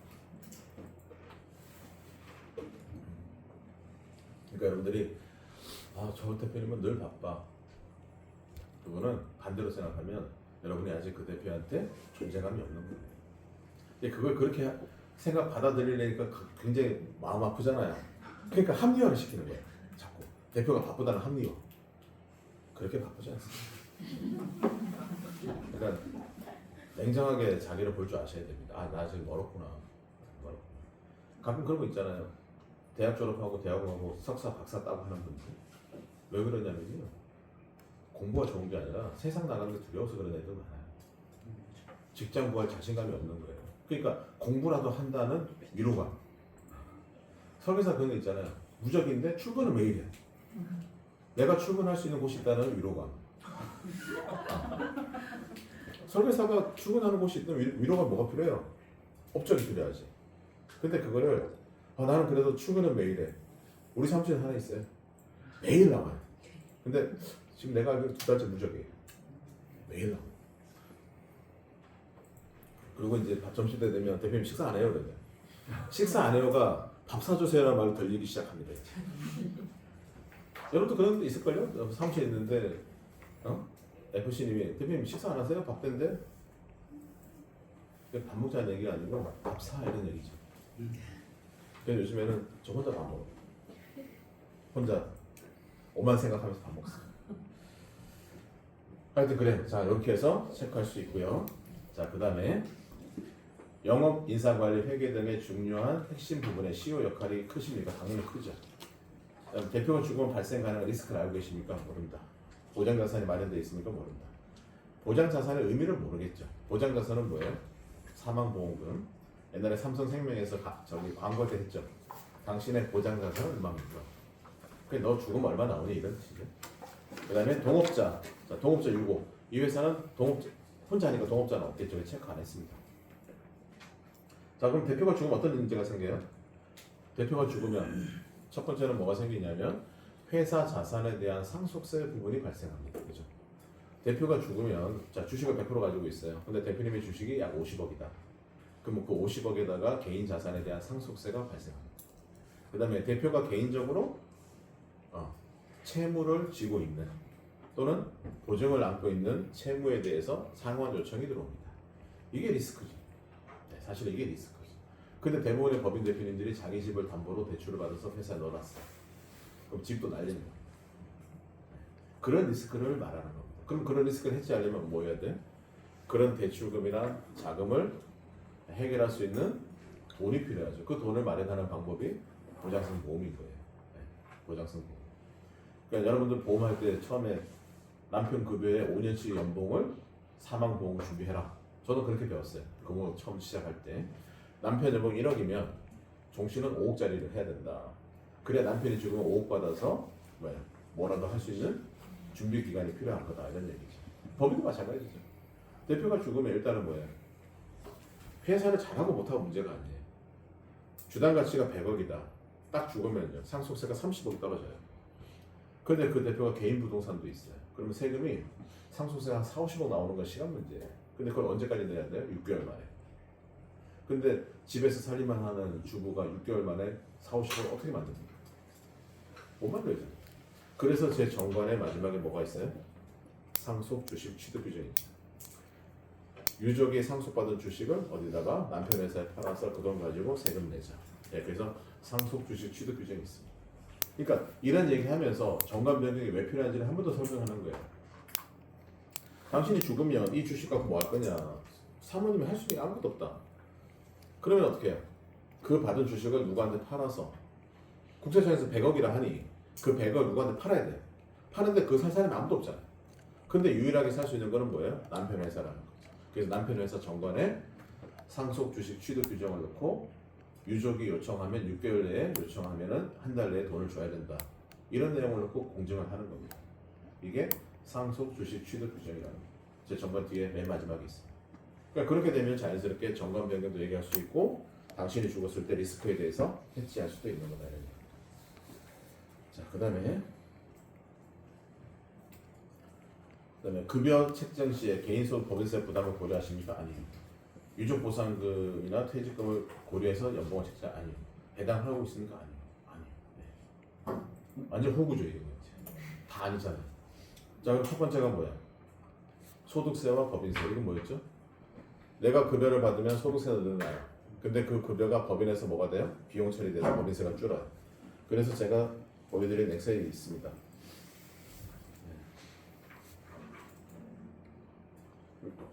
고객 만나서 안 쓰시죠. 고객 만나 안 쓰는 거예요? 만날 기회가 없는 거예요? 네? 만날 기회가 없어요? 만나면 되죠. 왜 만날 기회가 없어요? 이거는 뭐 수업 때 보여드릴 거니까 다시 한번 보시죠. 이거잖아요, 그죠? 네. 자, 2억 정도 급여 받으면 세금이 5,900 나옵니다. 근데 그 2억이 법인에서 비용 처리된 법인세가 3,900 줄어요. 네. 그럼 어떻게 돼요? 한 2천만 원 내는 거예요. 그럼 2억 받으면 2천만 원이면 얼마예요? 10%죠. 그러니까 2억에 대해서 이걸 내는 거잖아요. 이거. 자, 요걸 내는 거예요. 근데 2억이 비용 처리된 법인세가 줄어요. 그럼 소득세 늘어나고 법인세 줄면 실제로 퉁치면 2천만 원이에요. 그럼 2억에 2천만 원이면 10% 내는 거죠. 그러면 여러분이 고객 만나면 고객 1억을 받고 있어요. 그러면 소득세가 1,900 내요. 법인세가 이만큼 줄어요. 그럼 1억 내면 어떻게 해요? 1억 받으면 세금이 없는 거잖아요. 네. 자, 근데 이렇게 받으면 뭐가 문제가 되냐면 회사의 잉여금이 많이 늘어나겠죠. 그죠? 잉여금이 뭐예요? 번 거에서 내가 급여 빼고 남는 거잖아. 그게 점점 늘어나. 그럼 나중에 그거를 가져올 때 또 세금이잖아. 그럼 처음부터 좀 넉넉하게 급여를 높여야 돼. 이렇게 높이면 1억이면 퇴직금이 얼마예요? 2천만 원이에요. 2억이면 4천만 원이에요. 그럼 퇴직금 2배로 늘잖아. 근데 그거를 우리 고객들은 얘를 내가 2억으로 높이면 그 6천을 내야 된다는 거죠. 그러니까 나 이거 못 낸다. 근데 법인에서 얘가 비용 처리되면 절세가 되는 거죠. 자, 근데 이거랑 비교하면 배당은 어떻게? 비용 처리가 안 돼요. 그러니까 배당할 필요가 없는 거예요. 여러분 고객이 자 세무조정 계산서가 또 나옵니다. 이제 4월달 지나면 4월달에 크레탑이 나와요. 크레탑 나오면 작년에 배당한 기록이 있어요. 그럼 바로 만사제치고 내일 가야 돼요. 대표님 이번에 재무제표 나온 거 보니까 배당하셨던데? 배당했어. 왜? 누구 하래요? 세무사가. 등신 아니에요. 왜 배당하냐? 급여 높이는 게 훨씬 더 낫다는 거죠. 배당하면 이게 안 잡히잖아요. 자, 2억을 하면 이렇게 나오는데 만약에 급여랑 배당을 해버리면 이게 안 잡히잖아요. 그러니까 소득세는 배당이 좀 더 싸요. 급여보다. 왜냐하면 배당은 2천만 원까지는 분리과세이기 때문에. 그러니까 2억을 급여 높이냐 배당 받느냐는 그 자체로만 보면 배당이 좀 유리해요. 근데 법인에서 비용 처리돼서 법인세 절세를 보면 얘는 이만큼 되는데 배당은 빵이잖아. 그러면 결과적으로 보면 급여가 훨씬 더 이로운 거죠. 그래서 여러분들이 고객이 여러분한테 말하지 않고 배당했다. 그러면 좋은 후보가 된 거예요. 그러면 진짜 기쁜 마음으로 가셔야 돼요. 그래서 가서 이제 세무서 까고 너 누가 했냐? 우리 삼성 담당하는 삼성 설계사가 했다. 그럼 그때는 더 심하게 까야죠. 완전 까버려. 뭐면 이해되시죠? 예, 그렇게 하면 결국 뭐야? 퇴직금도 늘어날 수 있다라는 거고 매년 정기 배당하지 않는다. 그러면 뭐야? 배당은 안 해도 됩니다. 안 해도 됩니다. 근데 이 회사는 내 기억에 대표님이 저보다 어렸어요. 저보다 어렸고 애가 하나는 대학생이고 하나는 고등학생이었어요. 근데 지분이 전부 다 대표가 100% 가지고 있어요. 그래서 안 해도 된다고 말씀드렸어요. 안 해도. 그다음에 초과 배당도 안 해요. 이때는 법이 바뀌어서 안 되고. 그래서 여기서 보시면 소득세 늘어나는 것과 법인세 줄어드는 거 상계 처리해서 아까 엑셀 그거 수업 때 제가 드리고 단톡에 아마 올라가 있을 거예요. 네. 단톡에 있을 거예요. 네, 다운 받으셨으면 그거 가지고 하시면 됩니다. 자, 그다음에 승계. 대표님이 저보다 어리기 때문에 승계에 대한 전혀 생각이 없어요. 이게 냅두세요. 이거. 왜냐면 제가 이 대표님이 저를 만났을 때 이 대표가 저보다 2살 어리니까 한 52 정도 됐을 것 같아요. 그때. 그래서 생각이 없죠. 왜? 언제 돼요? 승계는 몇 살부터 돼요? 만 60. 그죠? 그때부터 뭘 할 수 있어요? 주식을 줄 수 있어요. 자, 증여세 과세 특례는 어떻게 하는 거예요? 만 60세 이상의 부모가 18세 이상의 자녀에게 뭘 줘요? 주식을 주죠. 주식을 주면 어떻게 해요? 얼마 빼요? 다 잊어먹었어요? 주식을 주면 만약에 주식을 100억을 준다. 그러면 10억을 공제합니다. 그리고 10% 이렇게 내는 거죠. 그럼 9억이죠. 이렇게 내는 거죠. 이게 증여세 과세 특례죠. 네, 이렇게 하는 겁니다. 근데 이제 대표님이 나이가 어리기 때문에 승계에 대한 생각이 전혀 없어요. 그럼 이게 지나가시면 돼요. 이렇게 해놨는데 그 대표님 그래도 자식 줘야지 이런 얘기 할 필요 없어요. 그건 시간 낭비예요. 그러니까 대표가 관심이 없다고 극명하게 관심이 없다고 표현한 거잖아요. 그러니까 이런 얘기는 내가 이 얘기를 하고 싶은데 고객이 정말 관심이 없어. 그러면 그냥 안 해도 돼요. 다른 얘기 할 게 얼마나 많으시고. 지금 체크에서 오면서 제가 한 5가지 컨셉을 얘기한 것 같아요. 네, 그거로만 해도 충분한 거예요. 자, 그 다음에 넘어오니까 인사노무. 근로계약서. 자, 뭐가 있어야 돼요? 가장 기본적인 거는 10명 이상이면 취업규칙. 10명 이하라도 취업규칙은 있어야 됩니다. 10명 이상은 신고 의무가 있는 거예요. 10명 이하는 신고 안 해도 돼요. 근데 취업규칙은 있어야 됩니다. 예를 들면 월급을 줬어요. 월급 줬는데 근로자가 출근 안 해요. 그리고 열흘 만에 출근했어요. 야, 너 뭐 하는 새끼야? 그랬더니 여행 갔다 왔어요. 그럼 이거 잘라야 돼 말아야 돼? 잘라야죠. 근데 못 자르죠. 왜 못 잘라요? 근로계약서에 없거든요.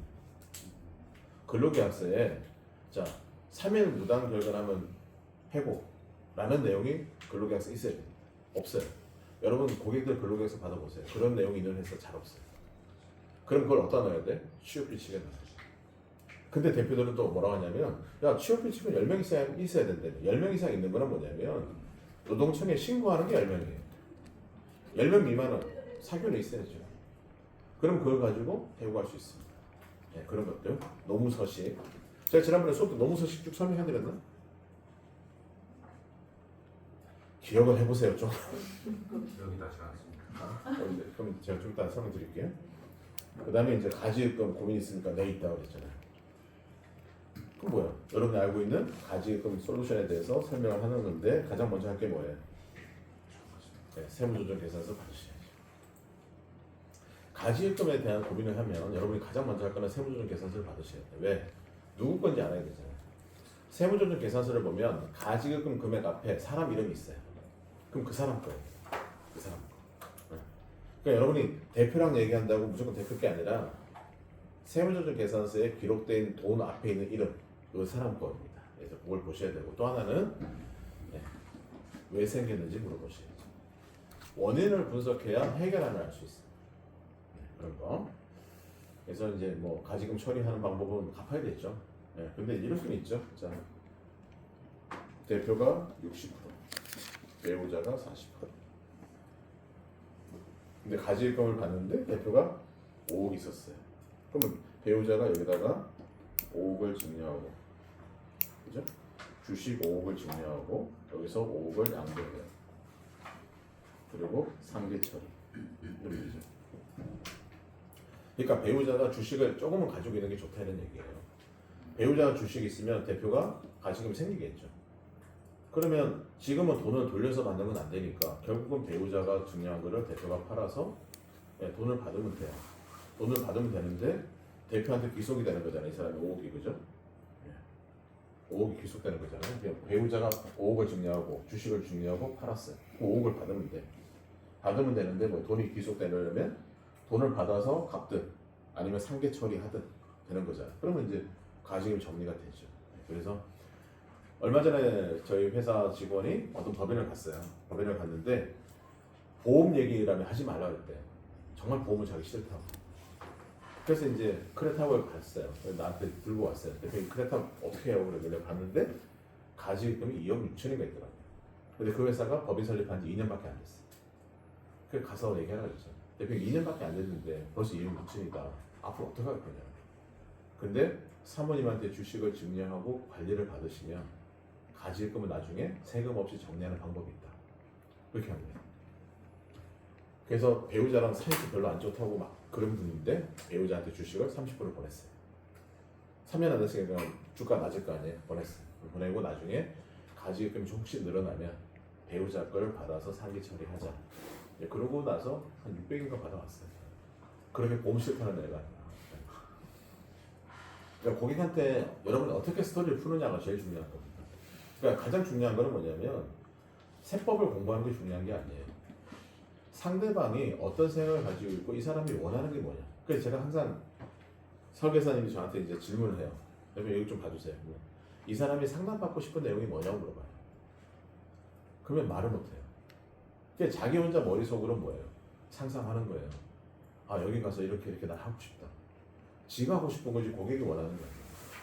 그러니까 항상 뭐냐면 여러분이 가장 중요하게 생각하는 건 뭐냐. 자 앞으로 대표님 제가 와서 이렇게 도와드릴 건데 혹시 저한테 도움 받고 싶거나 평소에 사업하시면서 좀 문제가 있거나 해결하고 싶은 것들이 있으면 뭔지 먼저 말씀을 해달라. 그렇게 얘기하면 고객이 여러분한테 자기 인생을 쭉 얘기 안 하죠. 절대 안 합니다. 오픈 안 하죠. 그래서 이거 쓰라는 거예요. 그래서 이거 만들어라. 근데 보면은 인사동물은 좀 약하거든요. 그럼 여러분 이걸 다시 만들어서 필요한 건 넣고 그 다음에 여기 보시면 초과 배당은 지금은 또 없어요. 이렇게 빼고 그래서 이거를 한 장으로 해서 항목을 대충 넣고 다시 만들 수도 있는 거예요. 자 하나만 더 보여드리면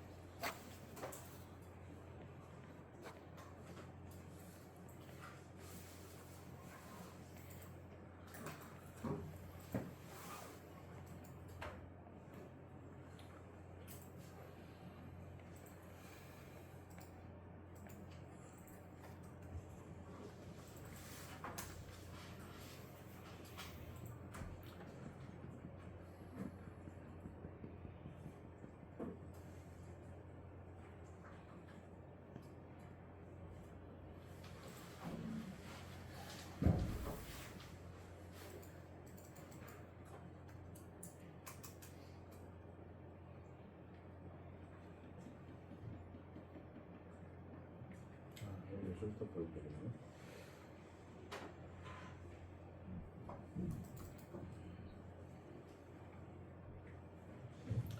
자, 요거는 이제 예전에 더 옛날에 쓰던 겁니다. 이렇게 해서 이제 나오는데 요거보다는 지금 여러분 갖고 계신 게 더 최신 버전입니다. 이거 쓰시는 게 좋을 것 같고요. 그래서 이제 보시면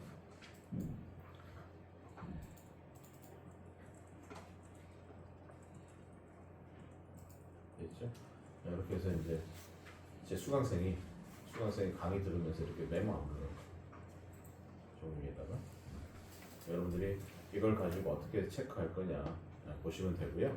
그 다음에 고객한테 보내줄 때는 아까 제가 드린 단톡에 드린 이거 깨끗한 거 이거를 고객한테 보내세요. 미리 카톡으로 보내셔서 아니면 이메일로 보내서 출력해서 대표님 요거 제가 뵙기 전에 좀 체크하고 싶다. 아니면 들고 가셔서 상담 초회 미팅 때 딴 얘기 하지 마시고요. 대표님한테 가서 여러분이 하는 일을 먼저 소개하시는 거예요. 내가 이런 일을 하고 있고 그래서 제가 전라도 쪽에서 관리하는 법인이 몇 개 있다. 수도권도 있고 여러 군데 있다. 근데 대표님한테 제가 질의응답하면서 대표님의 상황을 체크하는 것이 쉽지 않으니 대표님이 보시면서 체크할 수 있는 부분만 체크해달라. 그러면 대표가 체크를 해줍니다. 그러면 그걸 가지고 와서 분석을 하시는 거예요. 그래서 만약에 여러분들이 체크를 했는데, 자 보세요. 이렇게 체크를 했는데 나는 이 체크한 거 가지고 잘 모르겠다. 그럼 이 친구처럼 찍어서 저한테 보내세요. 찍어서 보내면 하나하나 제가 여기는 이렇게 가면 좋고 이렇게 가면 제가 가이드라인을 만들어서 톡을 날려드릴 테니까 그렇게 하시면 고객들하고 대화하시거나 영업하시다 훨씬 더 편해요. 이거 훨씬 편해요. 근데 여러분들은 고객이 어떤 마음인지 모르니까 갈 때 제안서를 이해도 안 되는 제안서를 두꺼운 거 들고 가요. 그리고 설명도 제대로 못해. 그러니까 설명도 제대로 안 되니까 대표 입장에서는 뭐예요? 너무 뭐 정신이 없는 거죠. 그러니까 자기가 뭘 들은지 모르고 뭘 하는지도 모르는 거예요. 그래서 여러분들이 이걸 가져가시는 거고 만약에 이제 여기서 내가 좀 더 넣고 빼고 싶은 게 있으면 다시 한번 만들어서 항목을 만들어서 초과 배당 빼면 되고요. 그 다음에 노무 말고 다른 거 넣고 내가 넣고 싶은 게 있으면 다른 거 넣어서 만드셔도 되고 그렇게 하시면 됩니다. 그래서 이걸 잘 활용하시면 영업이 훨씬 더 쉬워져요. 그래서 그러니까 장수를 많이 출력해서 한 20장씩 출력해서 가방에 넣어 다니세요. 넣어 다니다가 법인 대표를 만나면 누굴 만나든지 들이밀고 하시라는 거예요. 그렇게 하시면 될 것 같아요. 자, 그 다음에 오후에는 노트북 갖고 해야 돼서 오전에 최대한 얘기를 하려고 하는 건데 잠시만요.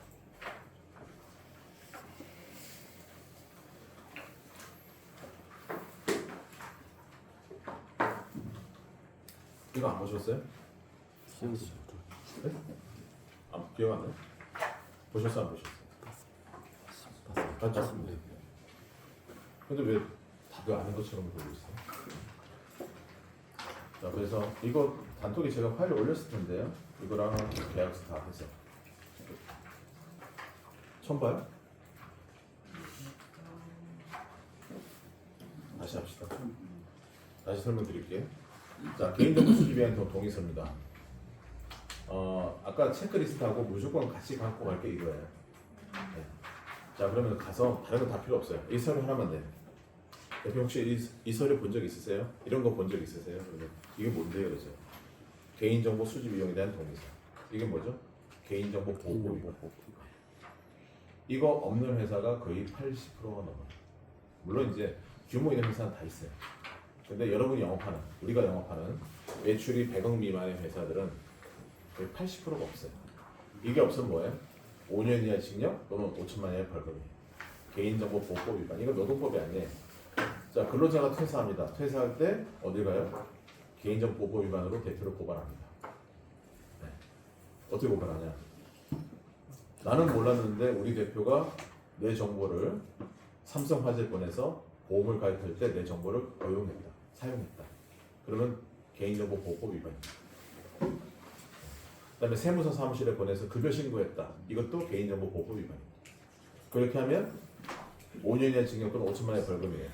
그러면 합의를 봐야 되죠. 벌금형은 합의를 봐야 돼요. 그럼 합의 볼 때 근로자가 2천만 원 밑으로는 합의 안 본다. 그럼 2천만 원 줘야 됩니다. 근데 그 회사에 직원이 10명 있다. 그럼 2억이에요. 그죠? 이건 하셔야 돼요. 이거 무조건. 여러분 개인정보 동의 안 하면 청약 돼야 안 돼요? 안 되잖아요. 정말 보험하기 거지 같은 세상이 됐어요. 제가 처음 보험할 때만 하더라도 그런 거 어디 있어요, 이게. 사이트 몇 개만 하면 끝났어. 네. 사인 필적 조회에서 민원 들어온 거 얘기했나요, 내가? 고객이 필적 조회에서 민원 들어왔어요. 무서운 세상이에요. 그러니까 네, 그렇습니다. 자, 그다음에 계약서 이렇게 쭉 있죠. 이렇게 있고, 그다음에 나오는 게 이제 시간제 있고, 그다음 근로자 명부. 이거 얼마냐? 500만 원입니다. 500만 원짜리예요. 없으면 대표님 근로자 명부 있으세요? 그러면 그게 뭔데요? 그래요. 그럼 여기 500이. 근로자 명부는 모든 근로자가 들어오면 근로자의 상황에 대해서 이렇게 적어놔야 돼요. 적어놓고 보관해야 돼요. 퇴사하도 왜 퇴직일 언제고, 뭐 때문에 퇴사했고, 그다음에 퇴직금 다 지급했다. 이런 내용 다 적어서 보관하셔야 되는데 이것도 500이. 이거는 개인정보 동의서보다 더 없어요. 이게 한 90%가 없습니다. 대표들은 그냥 근로계약서를 모아놓죠. 네, 그건 의미 없어요. 법에는 근로계약서를 모으라는 건 없어요. 근로자 명부를 가지고 있어요. 그 다음에 나오는 해고 예고 서면 통지서죠. 해고 예고한 한 달 전에 서면으로 하는 겁니다. 근데 고객이 받은 적 없다. 그래서 밑에 절취선이 있는 겁니다. 그러니까 고객이 서면으로 받았는데 언제 주셨어요? 그러면 이제 또 부당 해고가 돼요. 부당 해고하면 또 2천만 원이에요, 벌금이. 그래서 뭐예요? 여기다가 근로자 이름 적고 잘라서 밑에 걸 보관하는 겁니다. 한 15년 전에 제가 그 요양원 개척할 때는 이런 거 없었어요. 그러니까 노동시장이 너무 이제 변한 거죠. 얼마 전에 제가 경희대 앞에 카페를 갔는데 이제 대학생이니까 여름에 그 알바하는 여자애가 약간 좀 옷을 야하게 입었나 봐요. 그 대표가 야 이거 너무 그렇지 않냐? 그랬더니 얘가 노동청에 고발해버렸어요. 직장 내 괴롭힘. 요즘은 세상이 그래요. 그동안 면접 볼 때 아버지 뭐 하세요? 그럼 노동청 고발하잖아요, 요즘에. 응? 대표님들이 자 면접 볼 때 근데 부모님들은 뭐 하세요? 이렇게 물어볼 수 있잖아요. 저희 때는 당연한 거였어요. 당연. 우리 때는 뭐 아버지 학력도 적어냈으니까. 아버지가 대졸이냐 고졸 이것도 적어냈으니까. 근데 요즘에 물어보면 이것도 뭐예요? 노동법에 위반. 세상이 변했습니다. 아니 옷을 좀 얌전하게 입으라는 게 무슨 직장 내 괴롭힘이에요, 그게. 그런 세상이에요. 그러니까 대표님들이 사업하기 싫다는 말도 이해는 됩니다. 솔직히 말하면 이해는 돼요. 여러분도 신입들 보험하는 데 보면 또라이 많잖아요. 그죠? 자, 퇴직금 중간정산 언제 어떻게 할 수 있어요? 근로자는 어떤 이유로 할 수 있어요? 근로자가 퇴직금 중간정산 할 수 있는 사유는 어떤 거 있어요? 집을. 네. 무주택자가 집을 사거나 전세 보증금을 하거나 요양을 하거나 이건 대표 이상은 다릅니다.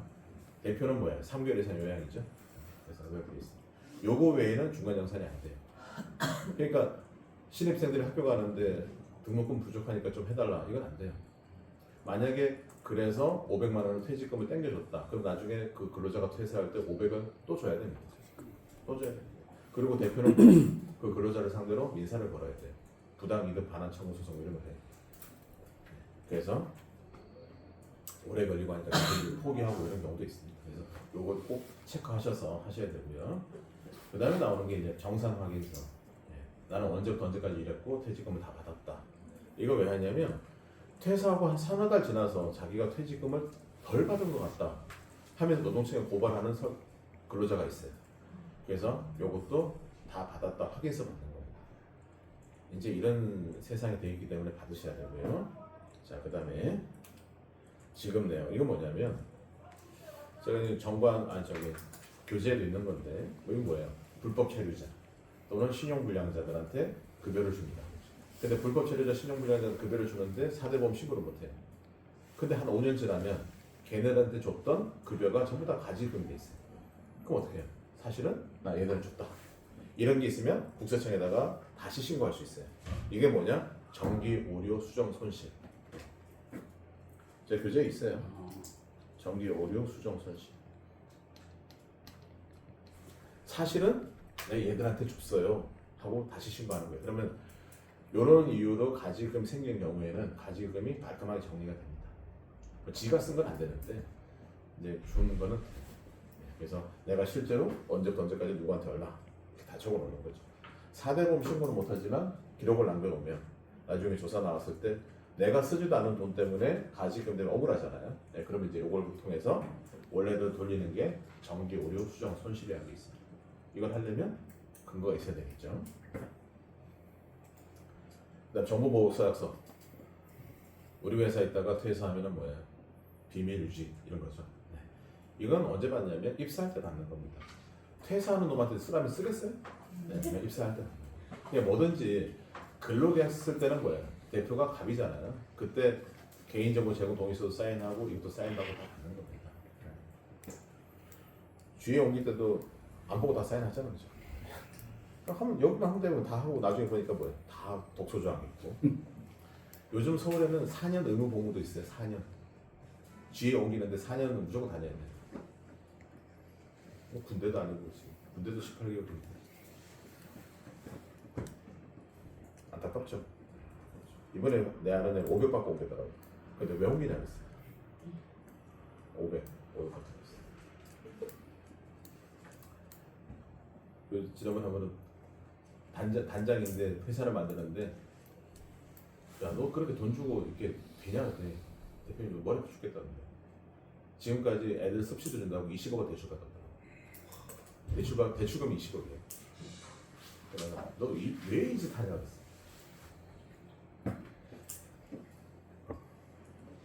그렇습니다.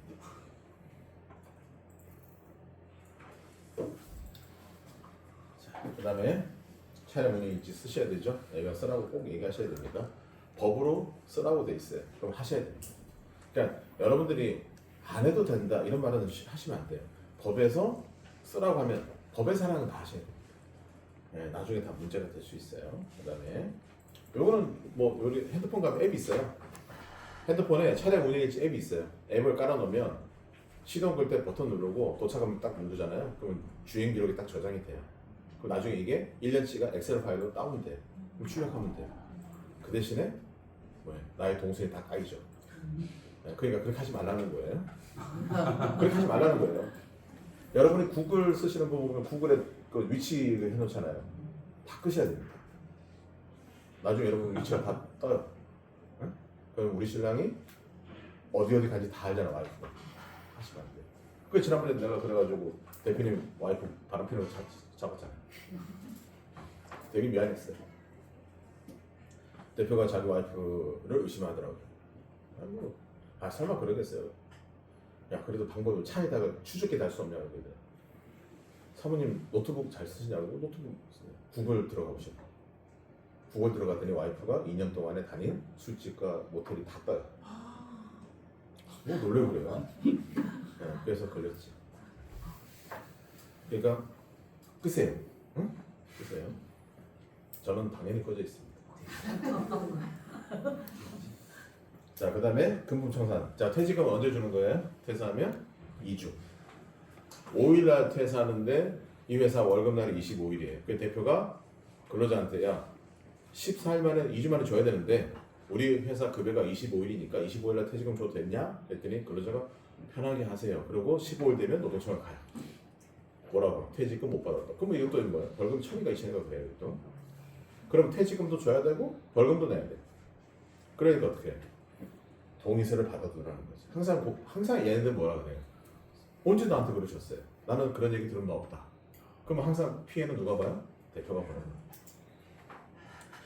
노동청에 가면 자 제가 노동청을 가잖아요. 그러면 뭐 모두교육 대표 김도균 이렇게 하는 게 아니고요.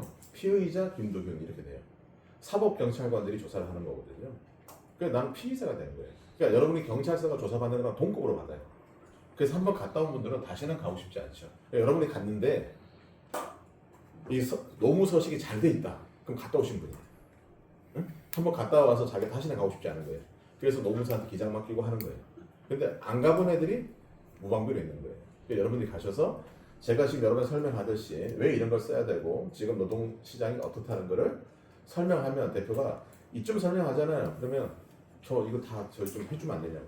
그때부터 계약이 시작되는 거예요. 영업은. 네. 그렇게 하시는 겁니다. 그리고 노무사한테 이런 거죠. 만약에 지사장이면 자 우리 회사 FC가 20명 있어요.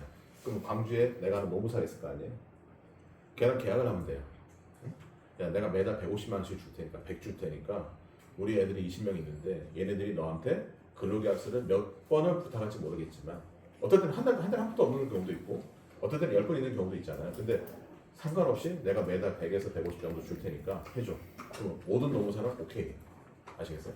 모든 노무사 오케이입니다. 왜? 그 돈이 들어오거든요. 그리고 이거 만들어주는 거 노무사들 일도 아니에요. 네, 그러니까 오케이. 그런 어느 노무사랑 협업하는 것도 나쁘지 않죠. 근데 그걸 개인적으로 하게 되면 돈이 부담되는데 뭐 해서 여기 뭐 광주에 뭐 한두 달이 지나면 다 노무사 하는 사람도 있을 거 아니에요. 그럼 그런 식으로 하는 것도 답이 됩니다. 예전에 저는 그렇게 했었어요. 네, 제 수강생들 중에 노무사가 필요하면 수강생들을 모았어요. 그래서 30명 모아서 내가 그때 150 줬나? 그리고 어떨 때는 한 건도 안 하는 거예요. 날리는 거죠. 어떨 때는 또 애들이 미쳐가지고 또 30건씩 하고 그렇게 했어요. 그럼 노무사 입장에서는 매달 150이 꾸준히 나오잖아. 그러면 자기 임대료 빠지거든요. 그러니까 너무 좋죠. 그러니까. 요즘에 그 보험사에서 저희 세무사 리크루팅 하잖아요. 리크루팅하면 세무사들 그 지점장이 임대료 내주잖아요. 세무사 임대료 150만 원 내주고 걔가 오잖아요. 그럼 얘가 안에서 일하면 설계사가 가져가는 이익이 훨씬 크거든요. 그러니까 그런 것도 다 방법이 될 수 있어요. 그러니까 왔는데 야 보험해가지고 수수료 이만큼 나와. 그거 갖고는 안 돼요. 그거는 받아가는 거고 그 대신에 내가 니네 세무사 사무실 임대료 얼마 나가냐? 120. 내가 그거 내줄게. 그럼 세무사 줄 쓸걸요? 요즘처럼 세무사들이 돈이 안 될 때는 줄 수 있어요. 그러니까 리크루팅 할 때도 뭐 그렇게 해야 됩니다. 네, 겸해서 필요 없고요. 자, 그다음에 마지막 사직습니다. 자기 발로 나가도 사표는 받으셔야 돼요. 왜냐면 지 발로 나갔어요. 그리고 나중에 한 두어 달 있다가 부당해고 당할 거예요. 환장하는 거 이게 아시겠어요? 이게 환장하는 거. 여러분들은 그냥 기분 좋게 헤어졌어요. 헤어졌는데 얘가 뭐야? 다른 데 가서 얘기 듣다가 야 이거 부당해고를 하면 너 한 1,000만 원 합의금 받아. 그럼 얘가 이제 돌아버리는 거예요. 돈 때문에. 그래서 기분 좋게 헤어지고 만약에 뭐 헤어질 때 딴 데 가서 열심히 하라고 그러고 한 달씩 월급을 더 주고 이렇게 보너스식으로 주는 그런 대표도 있어요. 그렇게 줬는데 얘가 나중에 부당해고 그러면 이제 돌아버리는 거예요. 그러니까 돈이 사람을 배신시키는 거고 그 대신에 기분 좋게 헤어질 때는 다 받으셔요. 이런 얘기를 제가 이걸 쭉 설명하면서 고객한테 설명을 해요. 그럼 고객이 열이면 8, 9은 이거 해달라고 그래요. 대표님 저도 땅 파먹고 사는 거 아니고 이거 다 도와드리고 하면 저도 제 물건을 팔아야 되는데 하고 이제 이런 거 같은 경우는 한 100짜리 제안해요. 저는 종신보험 100이나 경영지원 100 그러면 무조건 이거 가지고 한 300 하면 절대 안 해요. 100 하면 얼마 나와요? 수수료가? 경쟁이 100 하면 얼마 나와요? 이제 수수료도 몰라요? 다음 달에 한 100 하면 한 8, 900 나오잖아요. 네. 아무리 보면 8, 900 나오고 많이 주면 1000도 나오고 그럼 8, 900 나오면 어떡하냐면 여러분이 다 해야 되잖아요. 그러면 노무사를 하나 내가 알고 있으면 노무사한테 야, 이 회사 가서 너 1년 동안 관리해. 내가 그 대신 100 줄게. 이런 노무사가 여러분이 힘쓰지 않아 노무사 가서 1년 동안 봉사합니다. 그렇게 해도 돼요. 그러니까 여러분들 이거를 세팅하는 게 어려우면 100만 원 먼저 받고 노무사를 보내.